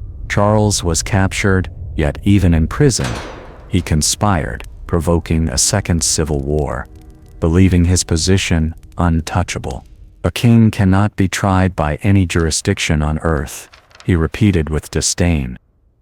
But Parliament was now controlled by radicals who decided to do the unthinkable, put the King of England on trial for high treason against his own people. The trial shook Europe's foundations. Charles refused to recognize the court's authority, remaining seated with his hat on in contempt. He was condemned to death. On January 30, 1649, Charles I walked to a scaffold erected before Whitehall Palace. It was so cold he asked for 2 shirts so the crowd would not see him shiver. With one axe stroke, the king's head fell, and with it, the idea that the crown was divinely protected. A witness wrote that a collective groan rose from the crowd, a sound never before heard in England. The regicide was the point of no return. The British crown, that ancient institution, had been literally beheaded by its own people, proving divine right was no match for a sharp axe and an enraged parliament. After the execution, England embarked on an unprecedented political experiment: the abolition of the monarchy and the birth of the Commonwealth. For the first time in 1,000 years, the crown was gone, melted down, and sold. In its place rose a republic that quickly became a military dictatorship under Oliver Cromwell, who took the title Lord Protector, a fanatical Puritan who believed God spoke through his military victories. Cromwell imposed a gray, austere life. Christmas celebrations were banned as pagan, theaters closed, and any leisure, not prayer, was punished. It was a regime of suffocating moral rigidity, where joy was sin and order maintained by fear. But if Cromwell's rule was repressive in England, in Ireland it was genocidal. He crossed the Irish Sea to crush Catholic royalist resistance with a ferocity that still curses his name centuries later. At Drogheda and Wexford, his troops massacred not just surrendered soldiers, but thousands of civilians, priests, and children. Cromwell justified these butcheries as God's judgment. What followed was administrative ethnic cleansing. Fertile Catholic lands were confiscated and given to Protestant soldiers, pushing the native population to the barren West under the slogan, "To hell or to Connacht." An estimated third of Ireland's population died from war, famine, and disease. The interregnum proved a country without a king could be more tyrannical than one with one, and that religious fanaticism in power could commit atrocities that would pale the worst medieval monarchs. In 1660, after Cromwell's death and his system's collapse, England decided it preferred a king's excesses to a dictator's austerity. Charles II, the executed king's son, returned from exile in France amid an explosion of popular joy. This period, the Restoration, was a pendulum swing against Puritanism. Charles II, dubbed the Merry Monarch, loved parties, theater, horse racing, and his many mistresses. His court was a burst of color and hedonism. Yet this optimism was shattered by 2 catastrophes. The Great Plague of London in 1665, killing nearly 100,000, and the Great Fire of London in 1000, 666, which burned for 4 days, destroying St. Paul's Cathedral and thousands of homes. Charles II himself helped citizens pass buckets of water. Despite these tragedies, the king restored the crown's mystique without his father's extremes, navigating power with elegant cynicism. He fathered many illegitimate children, but none with his wife, leaving the throne to his brother, a far more dangerous man. The Restoration's stability broke when James II took the throne in 1685. A Catholic in a now deeply Protestant country, James lacked his brother's political tact and aimed to rule as an absolute monarch. When he fathered a son, guaranteeing a Catholic dynasty, the aristocracy said, "Not again." But instead of another bloody civil war, English nobles carried out the glorious revolution of 1688. They simply invited the Dutch Protestant prince, William of Orange, married to James' Protestant daughter Mary, to invade and take the throne. James II, seeing his army abandon him and lacking popular support, fled to France, throwing the Great Seal of the realm into the Thames in spite.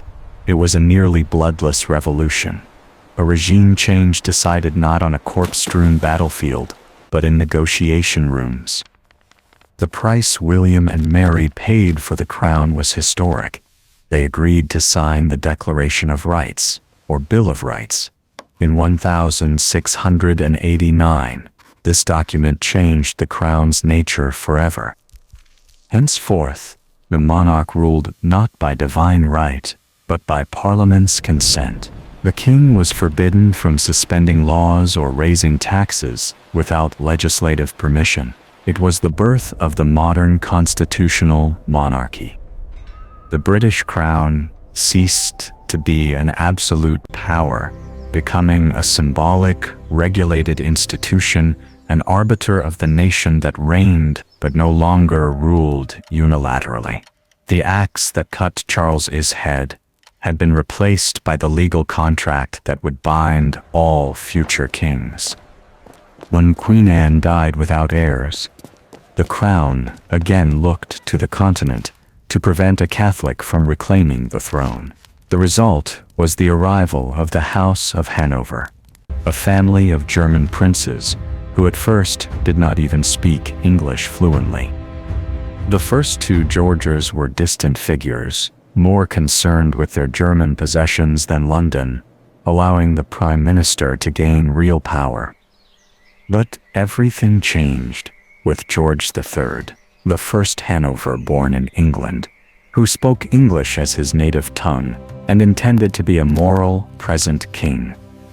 Ironically, this cultured man, a lover of agriculture and faithful to his wife, would be remembered for two tragedies: the loss of the empire's jewel and the collapse of his own mind. Under George III, Britain faced the rebellion of the 13 colonies in North America. What began as a tax dispute under the slogan "No taxation without representation" ended in an independence war the Crown failed to manage. George III personified British obstinacy, seeing colonists not as citizens with legitimate grievances, but as rebellious subjects defying divine order. The defeat in 1783 was a national trauma, forcing the monarchy to redefine its role. It was no longer the center of a united Atlantic empire, but the leader of a global commercial network now looking east, toward India. But as the empire changed, the king's health broke. George III began suffering attacks of what is now believed to be porphyria, a metabolic disorder causing hallucinations, uncontrollable verbosity, and fits of rage. Seeing the world's most powerful monarch tied to a chair, or talking alone, to trees in Windsor's gardens stripped the crown of its last layer of sacred mystique. The institution remained, but the man wearing it had become a patient. Due to his father's incapacity, his son was named Prince Regent in 1811, beginning an era of brutal aesthetic and moral contrast known as the Regency. If George III was austere and domestic, George IV was the epitome of excess, dandyism, and financial irresponsibility. A man of exquisite taste, he built the exotic Brighton Pavilion and renovated Windsor Castle, but his personal vices were a constant drain on the public treasury.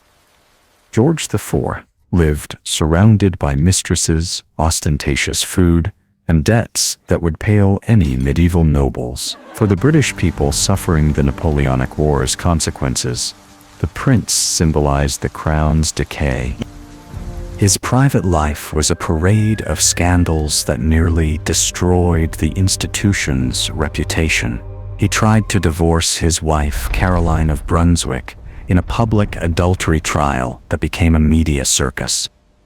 On his coronation day, he ordered Westminster Abbey's doors shut in the Queen's face so she could not enter. George IV was perhaps the most unpopular monarch in modern history. When he died, the Times wrote that no individual was ever less mourned by his subjects. His time on the throne proved the crown could no longer rely on tradition alone. It needed a moral compass to survive a 17th century beginning to demand decency and utility from its rulers. During this period, the British Empire was not built directly by the state army, but by a private entity with sovereign powers, East India Company, operating under a royal charter. This company possessed its own army, currency, and courts.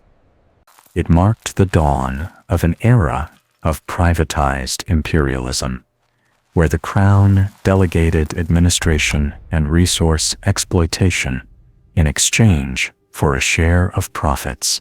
India transitioned from a trading partner to a systematically plundered. The ethics of this expansion were, at best, criminal.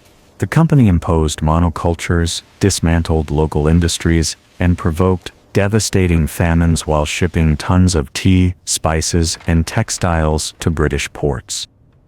In 1833, the India Act transformed the company into an administrative agent of the crown, initiating direct control. This imperial boon financed England's industrial revolution, but at the cost of exploiting millions in Asia and Africa. The British Crown became the apex of a global system where London's prosperity was directly linked to colonial suffering. It was a marriage of fierce capitalism and monarchical tradition, an alliance that propelled Britain to global hegemony, setting the stage for a young queen named Victoria to inherit not just a country, but a global empire functioning with the precision of a steam engine and the cold calculus of a ledger. When Victoria ascended the throne in 1837 at age 18, the British monarchy's prestige was at its lowest. Her uncles, the Georges, had left a trail of debt, mistresses, and scandal, rendering the crown a costly, useless, and morally rotten relic in the public eye. Victoria was small and fragile in appearance, raised under her mother's suffocating control, yet she possessed an iron will. However, the true architect of the modern monarchy was her husband, the German Prince Albert of Saxe-Coburg and Gotha. Together, they executed an institutional rescue, transforming the royal family from a group of decadent aristocrats into the ultimate ideal of the Victorian middle class, the perfect, hard-working, devout family. Albert was a serious intellectual, obsessed with efficiency and technological progress.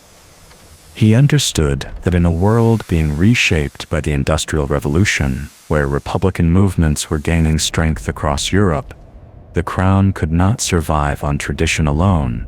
It had to be useful. Albert became the king in shadow, modernizing palace administration and promoting the Great Exhibition of 1851, which showcased Britain as the workshop of the world. But his greatest achievement was the creation of the royal family brand. Victoria and Albert had 9 children, ensuring every public move exemplified domestic morality. They introduced traditions that now seem eternal, like the Christmas tree, and cultivated the image of a queen who, though the most powerful woman on earth, cared for home values, punctuality, and religious duty. This reinvention was so successful that Victoria became the grandmother of Europe, marrying her children and grandchildren into nearly every continental royal house, making the British crown the center of an unprecedented familial diplomatic network. Yet this facade of perfection concealed a rigid, often suffocating reality. After Albert's premature death in 1861, Victoria plunged into perpetual mourning that lasted 40 years. She dressed in black until her death and withdrew from public life, momentarily reviving Republican sentiments. But it was precisely this grief, this image of the widow of Windsor fulfilling her duty despite sorrow, that cemented the people's affection. The monarchy ceased to be an institution of direct political power, transforming into one of moral and symbolic influence. Victoria provided Britain with a sense of unshakable stability during a century of dizzying change, proving the crown's survival secret was its ability to reflect its people's values and aspirations, even if those values were as rigid as the Queen's own corset. While Buckingham Palace dressed in finery and the royal family presented itself as a beacon of Christian morality, the British Empire, under the Crown's seal, was executing some of modern history's most ruthless policies. The Victorian era is often sold as a time of refinement and advancement, but that progress was lubricated with the blood and suffering of millions. The most obscene example of this double standard was the Opium Wars.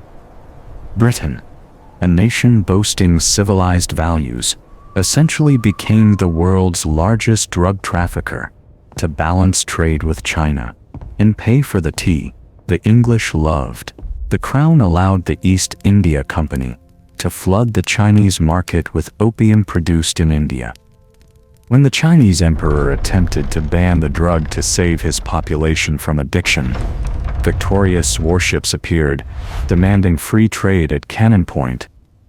The result was China's humiliation, the cession of Hong Kong, and a vast fortune flowing directly into British coffers, demonstrating that Victorian ethics ended where profit margins began. But cruelty was not only exported to Asia, it was applied with equal coldness in England's backyard. Between 1845 and 1852, Ireland endured the Great Famine, a catastrophe where a blight destroyed the potato crops, the staple food of the poor. While 1 million Irish starved to death and another million fled in coffin ships, Ireland continued exporting tons of meat, grain, and dairy to England under British bayonet protection. The Crown and government's response was one of criminal indifference based on economic theories opposing market intervention. Victoria, cynically nicknamed the Famine Queen by some Irish, donated only a symbolic sum, while her administration viewed the famine as a providential mechanism to reduce the population of an island they considered problematic. This wound never healed, marking the beginning of the end of the union with Ireland. and leaving an indelible stain on the monarchy's humanitarian record. Within England itself, the Industrial Revolution's splendor had a hidden face in the mines and textile mills.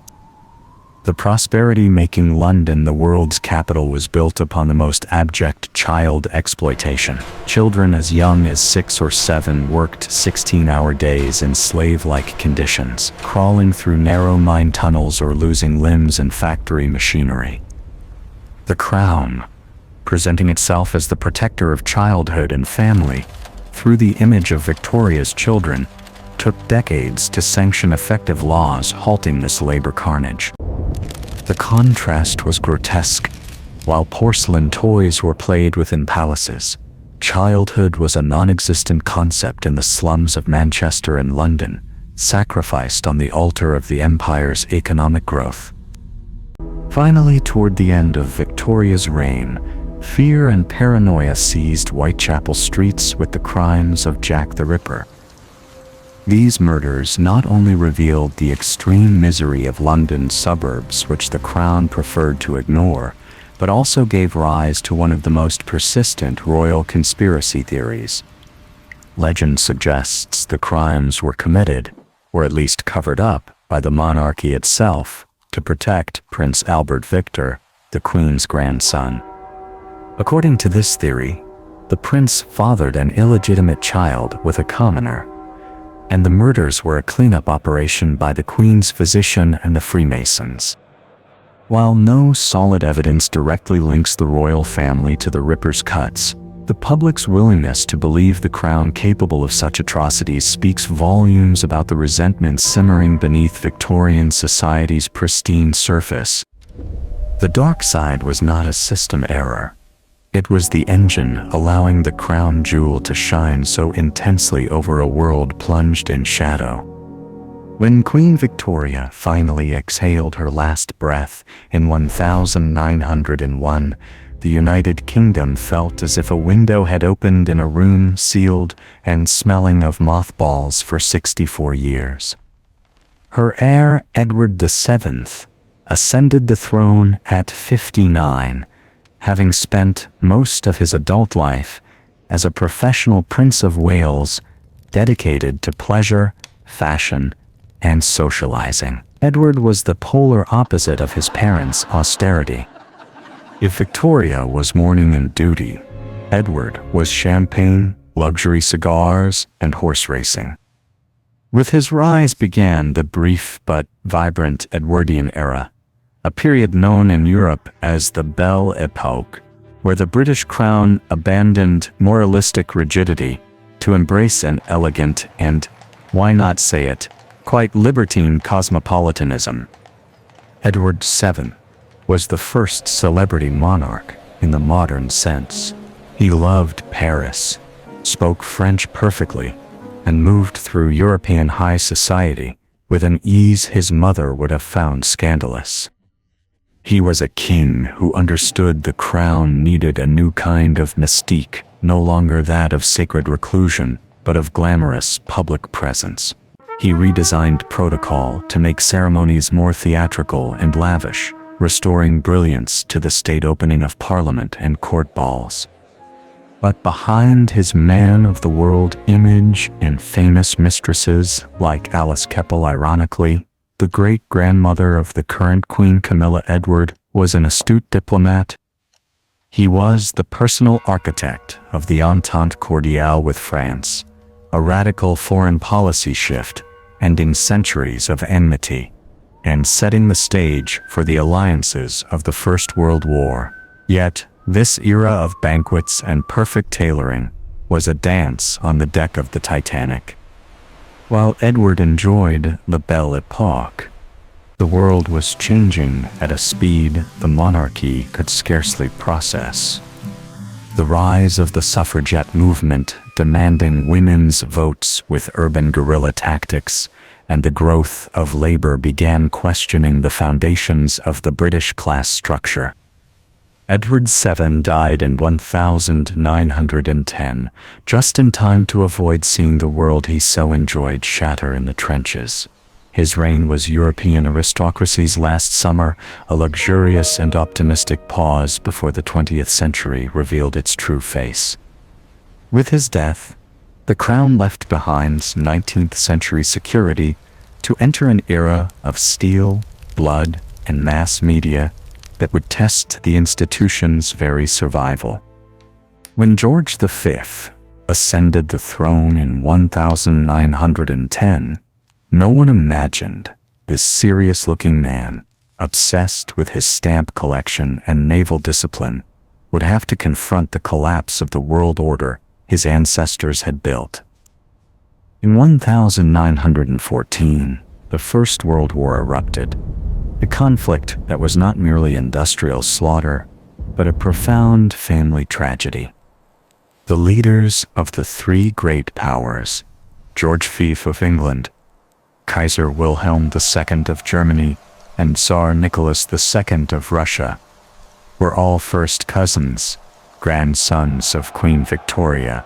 As the war ground on, and the dead mounted into the millions, anti-German hysteria in Britain grew. The public began to eye a royal family with deeply Germanic surnames, and private German speech with deep suspicion. The breaking point came in 1917, when German heavy bombers, ironically named Gothas, began to punish London. The public relations nightmare of planes sharing the royal house's name killing English citizens was intolerable. In a stroke of political genius and institutional survival, George V made a radical decision. By royal proclamation, he abandoned forever the names Saxe-Coburg and Gotha, adopting Windsor, inspired by the castle symbolizing English continuity. This was not merely a name change, but a rebirth of the crown as a purely British institution. The king also forced his relatives to renounce their German titles, transforming the monarchy from an international aristocratic caste into a symbol of national unity.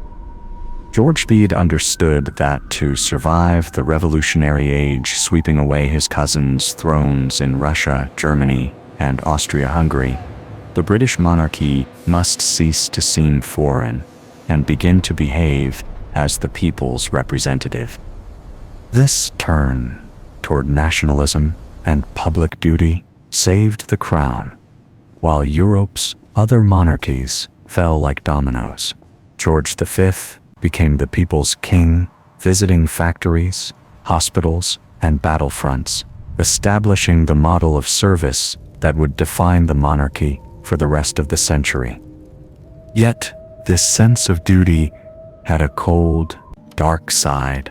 When his cousin Tsar Nicholas II begged for asylum in England after the Russian Revolution, George V refused, fearing an unpopular monarch's presence might spark unrest in Britain.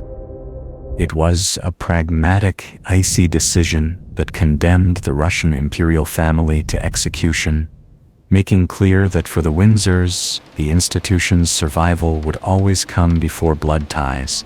If George V was the architect of stability, his eldest son Edward V was the demolition man. Edward was the perfect Prince of Wales, charismatic, modern, a style icon, seemingly destined to lead the crown into modernity. Yet, behind his media smile lay an unstable personality that despised protocol and, worse, the responsibilities of his office. His reign lasted a mere 326 days, ending not with a death, but with a radio broadcast that paralyzed the world. The crisis was sparked not by politics, but matrimony. Edward was obsessed with Wallis Simpson, an American whose past was, by the morals of 1936, radioactive. She was twice divorced, and her second husband still lived. As king, Edward was also head of the Church of England, an institution that then strictly forbade marriage to divorced persons with living former spouses. Prime Minister Stanley Baldwin presented an ultimatum: the crown or the woman. Edward, in an act some romantics see as the ultimate sacrifice for love and others as historical irresponsibility, chose Wallace. On December 11, 1936, he abdicated. His younger brother, the stammering, reluctant George VI, father of Elizabeth II, had to pick up the pieces of a monarchy whose sacred mystique of duty had been trampled by personal whim. Edward became the Duke of Windsor, a luxurious exile who would live out his days in Paris, resentful of his family. But the abdication scandal pales before the far darker shadow haunting Edward, his closeness to Adolf Hitler's regime. This was not distant admiration. In 1937, as the Duke of Windsor, he and Wallace made an official visit to Nazi Germany. Photographs exist of Edward giving the fascist salute and smiling beside the Führer at his Berchtesgaden retreat. Intelligence reports and captured post-war documents, the famous Marburg files, suggest the relationship was far more dangerous. Hitler saw in Edward a useful ally, a puppet king who could be reinstalled on the British throne once Germany conquered the United Kingdom. It is believed Edward shared information on Allied defensive weaknesses, but during his 1940 stay in Lisbon, engaged in intrigues to force Britain into a humiliating peace with the Nazis. Winston Churchill, aware of the danger the Duke represented, politically exiled him by appointing him governor of the Bahamas, keeping him as far as possible from the European theater of war. The question of whether he was a traitor remains open. For many historians, his egotism and contempt for parliamentary democracy made him an existential threat to the nation's survival. Edward X did not merely leave the throne for a woman, he merely handed the crown, and with it England's freedom, to the shadow of the Third Reich. Following his brother's flight, George VI ascended the throne in 1936 as an accidental and deeply terrified monarch. He was a shy man, with fragile health, and a severe stammer that made every public speech a personal torture. He never wanted to be king. His ideal life was that of a country aristocrat devoted to his family. Yet this man who could barely articulate words without effort was thrust into the center of history's most devastating conflict, the Second World War. The transformation of George VI is one of the monarchy's most powerful tales of overcoming. With the help of speech therapist Lionel Logue, the king had to learn to master his voice to speak to an empire desperately in need of leadership. His 1939 speech announcing the entry into war was not merely informative. It was proof the king was suffering alongside his people. His struggle against his stammer became a metaphor for Britain's struggle against Nazism, difficult, painful, but unyielding.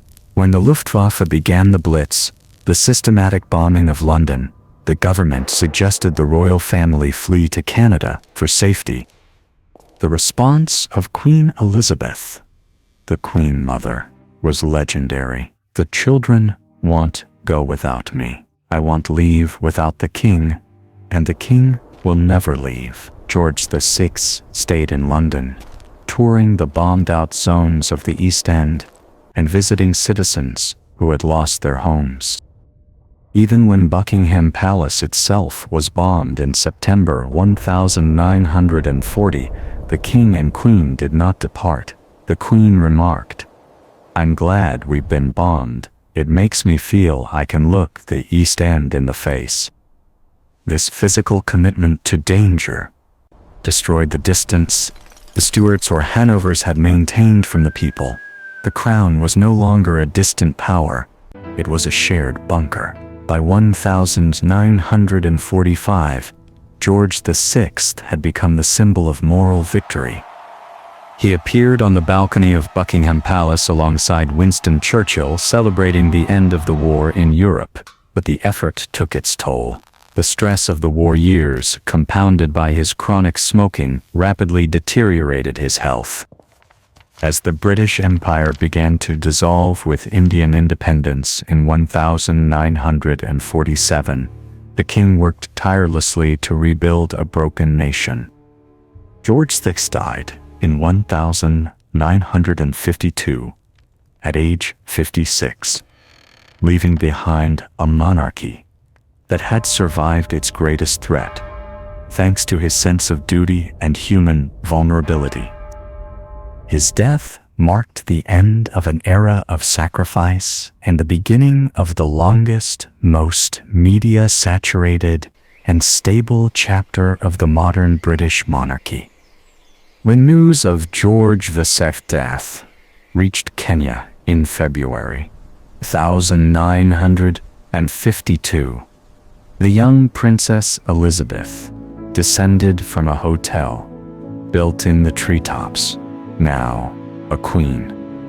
But her true transformation into a global icon occurred a year later, on June 2, 1953.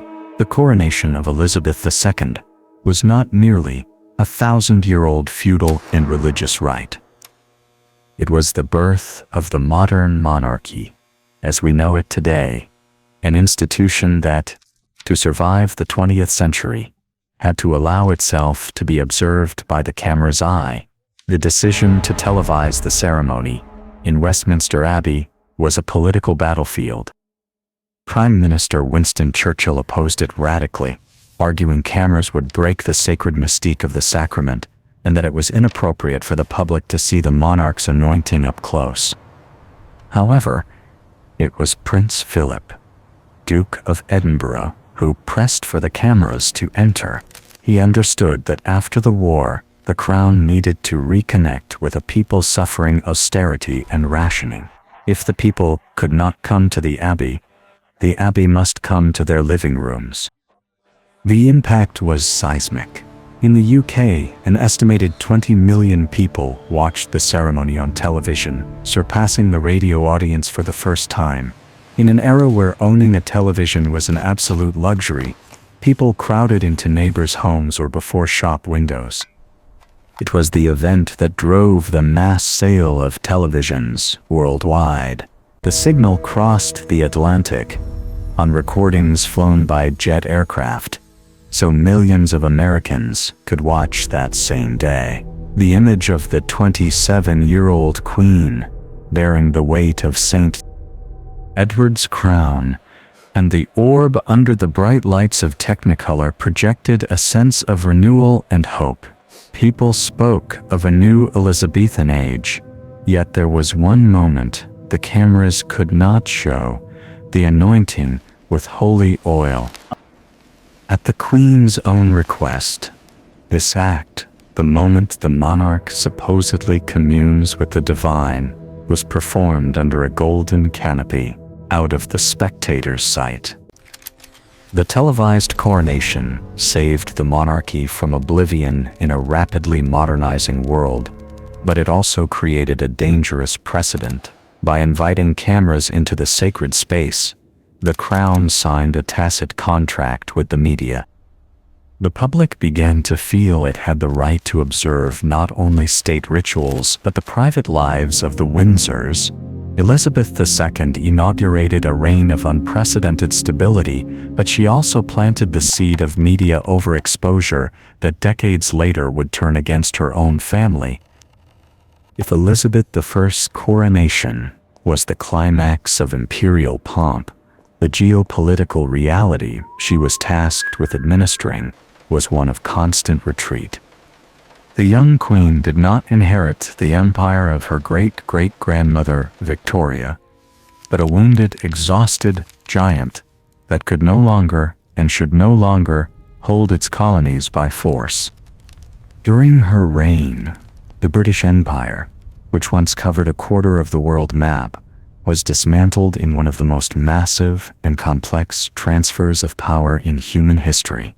The process of decolonization was not a single event, but a chain reaction. Following the independence of India and Pakistan in 1947, the British Crown lost its imperial title. As remaining dominions in Africa, the Caribbean and Southeast Asia claimed sovereignty, Elizabeth II oversaw the final lowering of the Union Jack in dozens of nations, from Ghana in 1957 to Hong Kong in 1997. This dismantling was not always peaceful. Despite propaganda of an orderly transition, episodes of extreme violence, like the Mau Mau Rebellion in Kenya or the Malayan Emergency, revealed a crown engaged in repressive conflicts to protect commercial interests. Facing the empire's disappearance, the monarchy needed a new purpose to avoid becoming a mere local curiosity. The solution was the Commonwealth of Nations, transforming the hierarchical relationship into a voluntary association. Elizabeth II embraced this as her life's mission, understanding her figure could serve as symbolic glue. The Commonwealth allowed Britain to maintain cultural and diplomatic influences oft power without the cost or ethical stigma of military occupation. For many new nations, it offered economic stability and international access. Under Elizabeth's direction, the crown rebranded from a symbol of racial and military dominance to a defender of diversity and multicultural cooperation. It was a masterful marketing turn, the empire's matriarch becoming the Commonwealth's grandmother. This process forced the British to confront their diminished superpower status, overshadowed by the United States and the Soviet Union. The monarchy survived decolonization by becoming small and adaptable. Elizabeth spent 7 decades traveling the world, shaking hands with leaders who were once the empire's prisoners, ensuring the crown remained relevant in a world that no longer accepted kings by conquest. The year 1992 began with the usual pomp, but became an earthquake that nearly erased the Windsor mystique.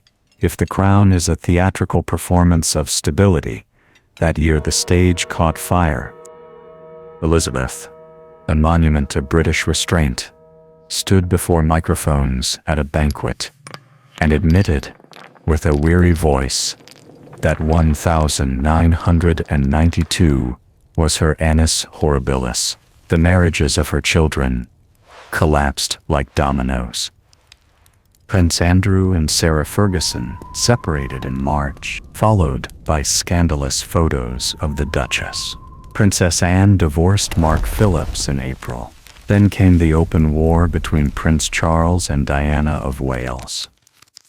In June, Andrew Morton's book Diana, her true story detonated like a grenade in Buckingham Palace, revealing the princess' eating disorders, suicide attempts, and the constant shadow of Camilla Parker Bowles. The fairy tale evaporated, exposing a cold institution and a couple locked in astonishing hatred. In December, their official separation was announced, leaving the crown with a future king and queen living apart while trading barbs in the tabloids. As if fate wished to add graphic symbolism, Windsor Castle caught fire on November 8th. A misplaced lamp sparked a blaze that burned for 15 hours, reducing 9,000 square meters to ash, including historic ceilings and priceless art. Images of the Queen, walking through charred ruins, became the perfect metaphor for her reign at that moment, a monarch contemplating the wreckage of her own history. The final blow was financial.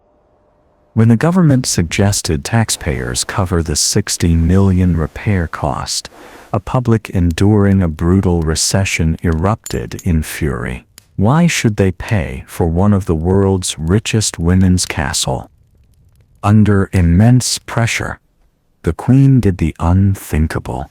She agreed to pay income tax and opened Buckingham Palace to the public to raise funds. It was the day the crown stepped down from its sacred pedestal, becoming an institution accountable like any other. The annus horribilis was when the Windsors ceased being semi-divine and became a dysfunctional family that also had to pay its own utility bills. The collision between Diana Spencer and the British monarchy was not merely a marital dispute, but a cultural clash between the Saïda and Ardea centuries that nearly sank the crown. On one side was the firm, a cold, corporate concept where duty overrides feeling and tradition is an insurmountable wall. On the other was Diana, who understood the power of vulnerability and connected with people on an emotional level the Queen and Charles could not process. Their failed marriage became an unprecedented media battlefield. Diana did not stay silent. She used television, the very tool of the crown's coronation, to dismantle the image of royal perfection. Her explosive 1995 interview was the point of no return. With a sad gaze and measured words, she delivered the line etched into history: "There were 3 of us in this marriage, so it was a bit crowded." It was a direct attack on Charles' legitimacy. She spoke of her doubts, the lack of support, and her desire to be a queen of people's hearts. The interview humiliated the Prince of Wales and placed the institution on the defensive. The firm responded by accelerating the divorce, finalized in 1996, stripping Diana of her Royal Highness title, but not her media magnetism. Outside the family, she was more dangerous, free from all rules. The accumulated tension exploded tragically on the night of August 31, 1997, in the Pont de l'Alma tunnel in Paris. The car carrying Diana and Dodi Fayed crashed while fleeing photographers. Her death provoked an outpouring of public grief. The monarchy failed to read. While the world mourned, in London streets filled with mountains of flowers, Queen Elizabeth remained secluded at Balmoral in Scotland, aiming to protect her grandsons, William and Harry. To the public, this silence seemed like arrogance and heartlessness. For the first time in centuries, people shouted in the streets that the monarchy was obsolete and cruel. It was an absolute existential crisis. That week, the British monarchy came within a step of falling. Tabloids asked where the Queen was, and if she had a soul. Prime Minister Tony Blair intervened, coining the term the People's Princess to calm the waters, finally convincing the Queen to return to London, lower the palace flag to half-mast, and give a live televised address respecting Diana. That was the moment the crown learned its survival depended on empathy, not just protocol. Leaping forward decades, after years of rebuilding a damaged image, we arrive at the Platinum Jubilee in 2022. This event poetically marked an era's end.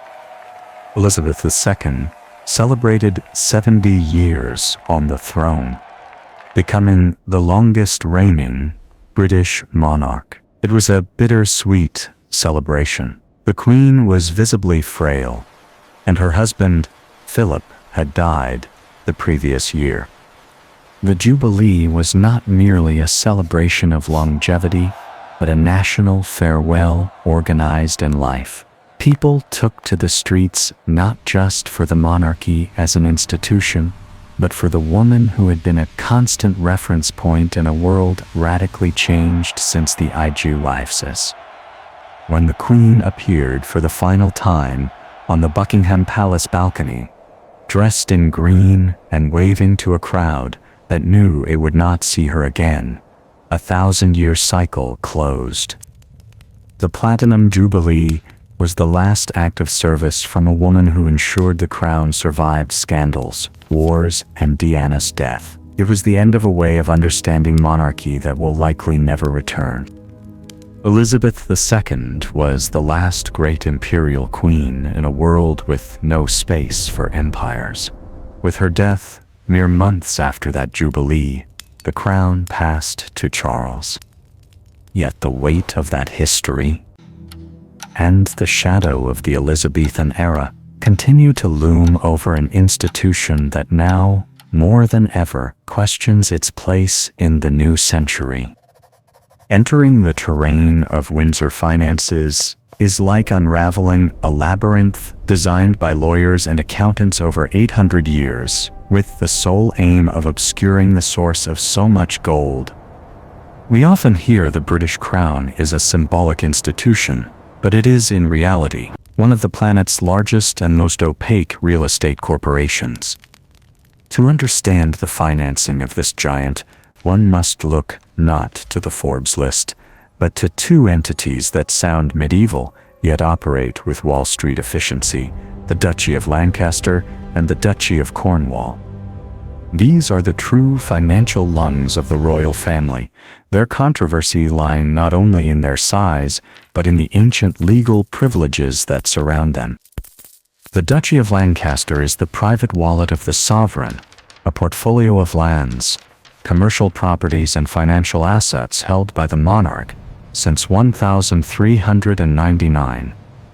It encompasses over 18,000 hectares across England and Wales, from farms and castles to luxury commercial units in central London. This is not state property. It is a private estate generating millions in annual profits that flow directly to the king's pocket, funding personal expenses and supporting family members not on the public payroll. This economic independence clashes with the notion of a monarchy accountable to Parliament. Then there is the Duchy of Cornwall, the estate destined for the heir to the throne. Created in 1337 to provide the Prince of Wales with independent income, it is now a massive property empire, spanning over 52,000 hectares. It includes farmland, mines, residential developments, and London's famed, managed aggressively by Charles as Prince. Its profits now flow to William, who overnight became one of Europe's wealthiest landowners without a penny of inheritance tax.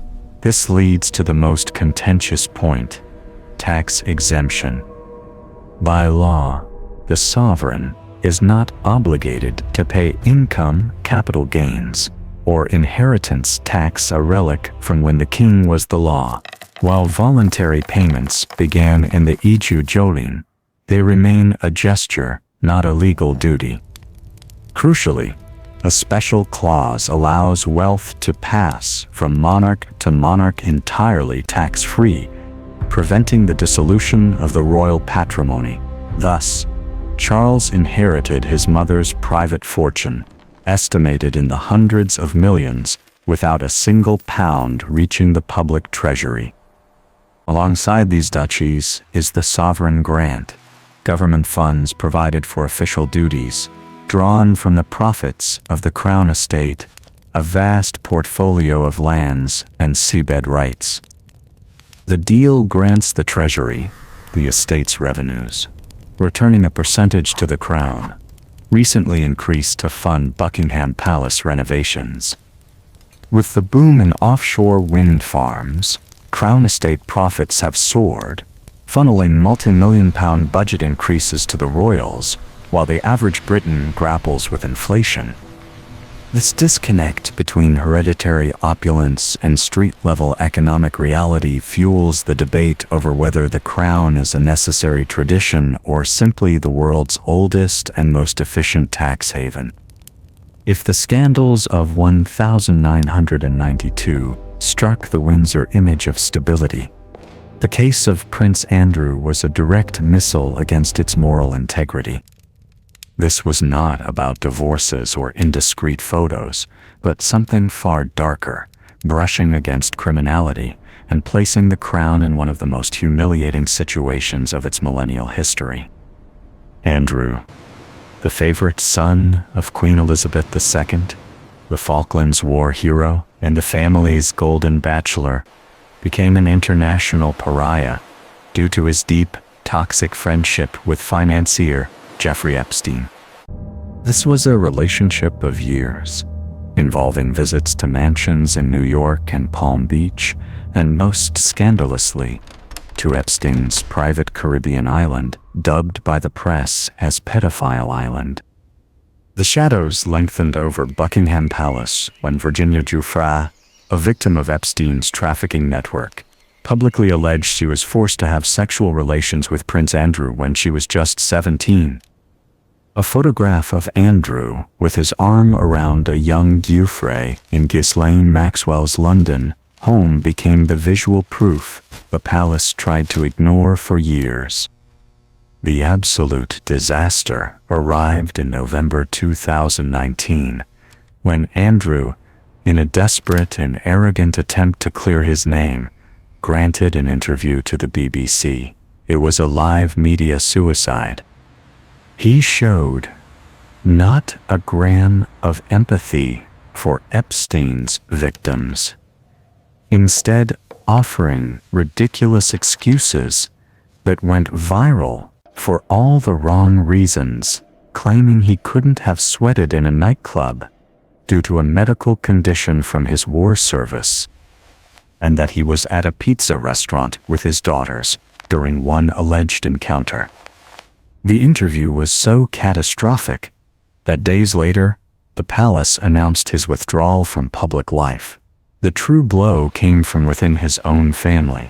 As the U.S. legal process advanced, Queen Elizabeth II took the most difficult decision of her reign to protect the institution. In January 2022, a terse palace statement announced the stripping of Andrew's military titles and royal patronages. He was no longer His Royal Highness, defending himself in court as a private citizen, a public execution performed by his own mother. Shortly after, Andrew reached a multi-million-dollar out-of-court settlement with Virginia Giuffre to avoid trial, a payment rumored to be largely funded by the Queen's private fortune. This further outraged a public watching monarchy money silence a sexual abuse scandal. The Andrew case exposed the shadows behind Buckingham Palace's walls, a sense of divine right, of being above the law, and a total disconnect from social reality. Though he now lives in reclusion, his shadow still haunts Charles and William, a reminder that a single family member can destroy decades of public relations work.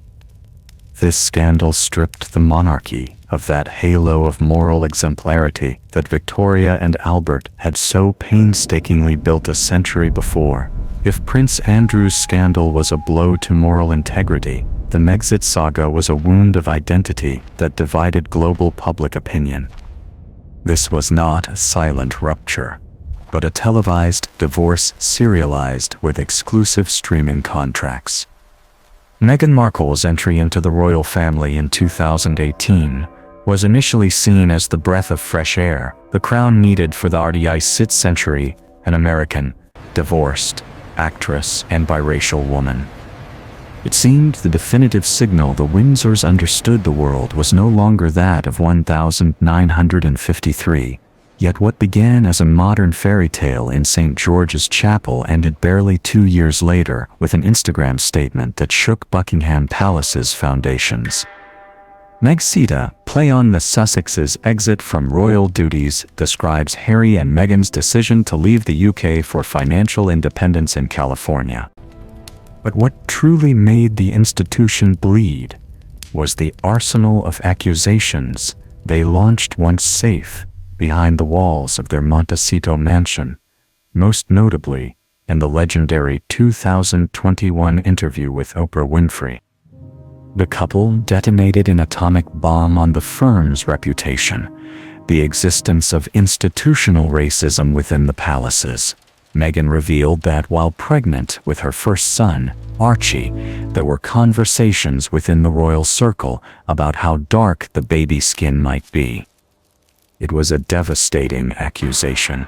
In a nation leading a commonwealth, composed mostly of non-white people, the idea that the monarchy's heart questioned a newborn's skin tone was a public relations disaster of global proportions. The palace's response was an unusually brief statement, where Queen Elizabeth II uttered a phrase that will pass into history. Recollections may vary. It was the diplomatic way of saying the royal family had a different version of events, but the damage to the Windsor brand was done. Harry deepened the wound in his memoir Spare, describing the institution not as a family, but as a ruthless machine willing to feed negative stories to the tabloid press to protect the image of more important members, specifically his brother William and father Charles.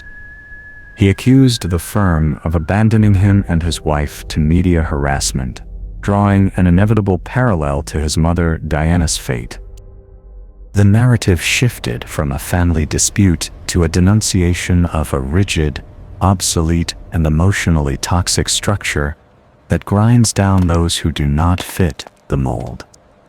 This fracture not only separated two once inseparable brothers, but placed a debate about structural racism in British institutions squarely on the table.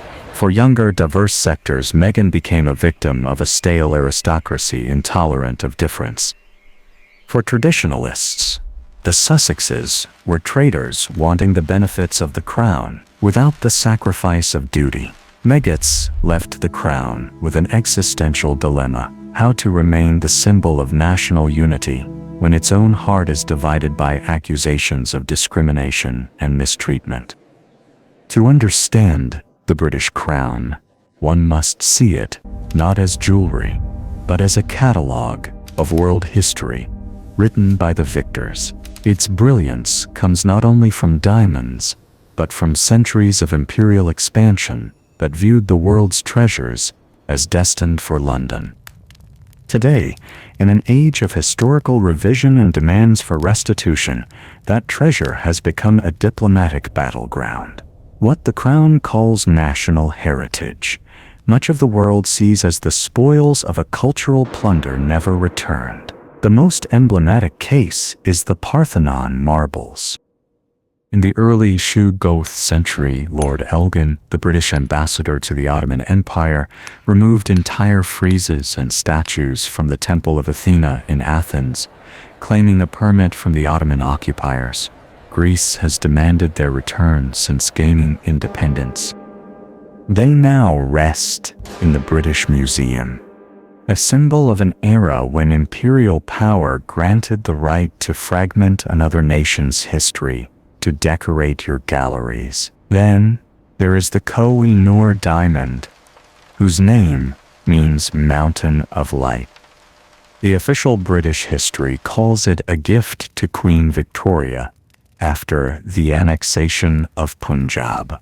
In truth, it was surrendered by a 10-year-old king, Duleep Singh, under extreme pressure from the East India Company after his mother was imprisoned. It was not a gift, but a theft in a moment of national weakness. The controversy is so potent that the crown containing it was not used for Queen Camilla's coronation to avoid an international scandal. Its true curse is the political tension it generates. The Kohinoor Diamond, the world's largest cut diamond, adorns the sovereign's scepter and the imperial state crown. Mined in South Africa in 1905, under British colonial rule, it was presented as a gift from the Transvaal province to King Edward VII. Growing voices in South Africa demand its return, arguing it was obtained under a system of colonial exploitation and belongs to the South African people as part of their natural and cultural heritage. For the monarchy, Returning these pieces would be to admit the foundation of the royal collection is illegitimate.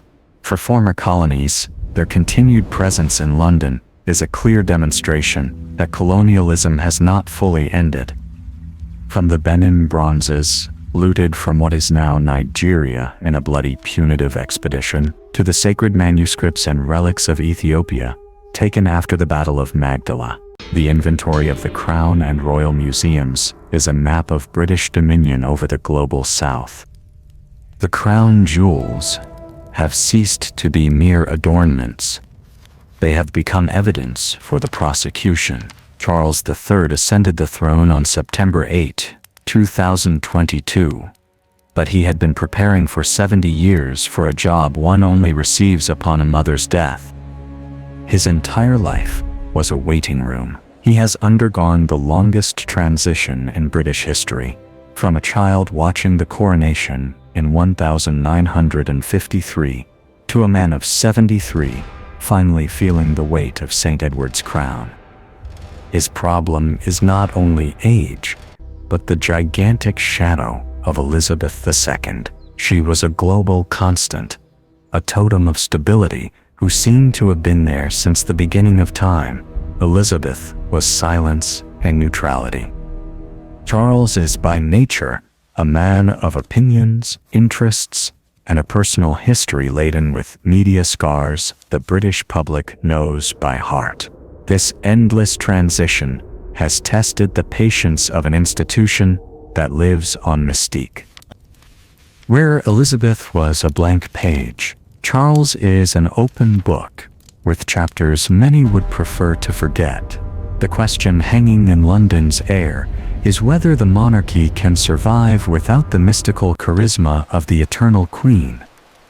King Charles has tried to project an image of a slimmed-down, more austere monarchy, suited to times of crisis, but the weight of succeeding a legend is a burden that could bend any spine. The king no longer competes with other world leaders. He competes with the impeccable memory of his own mother. It is a battle almost always lost in comparison. And while London discusses the new king's style across the world, republicanism has shifted from a murmur to a roar. Australia, Canada, and Caribbean nations are undergoing a national introspection that places the crown on a tightrope. For many, the monarchy is the last umbilical cord to a colonial past they no longer feel as their own.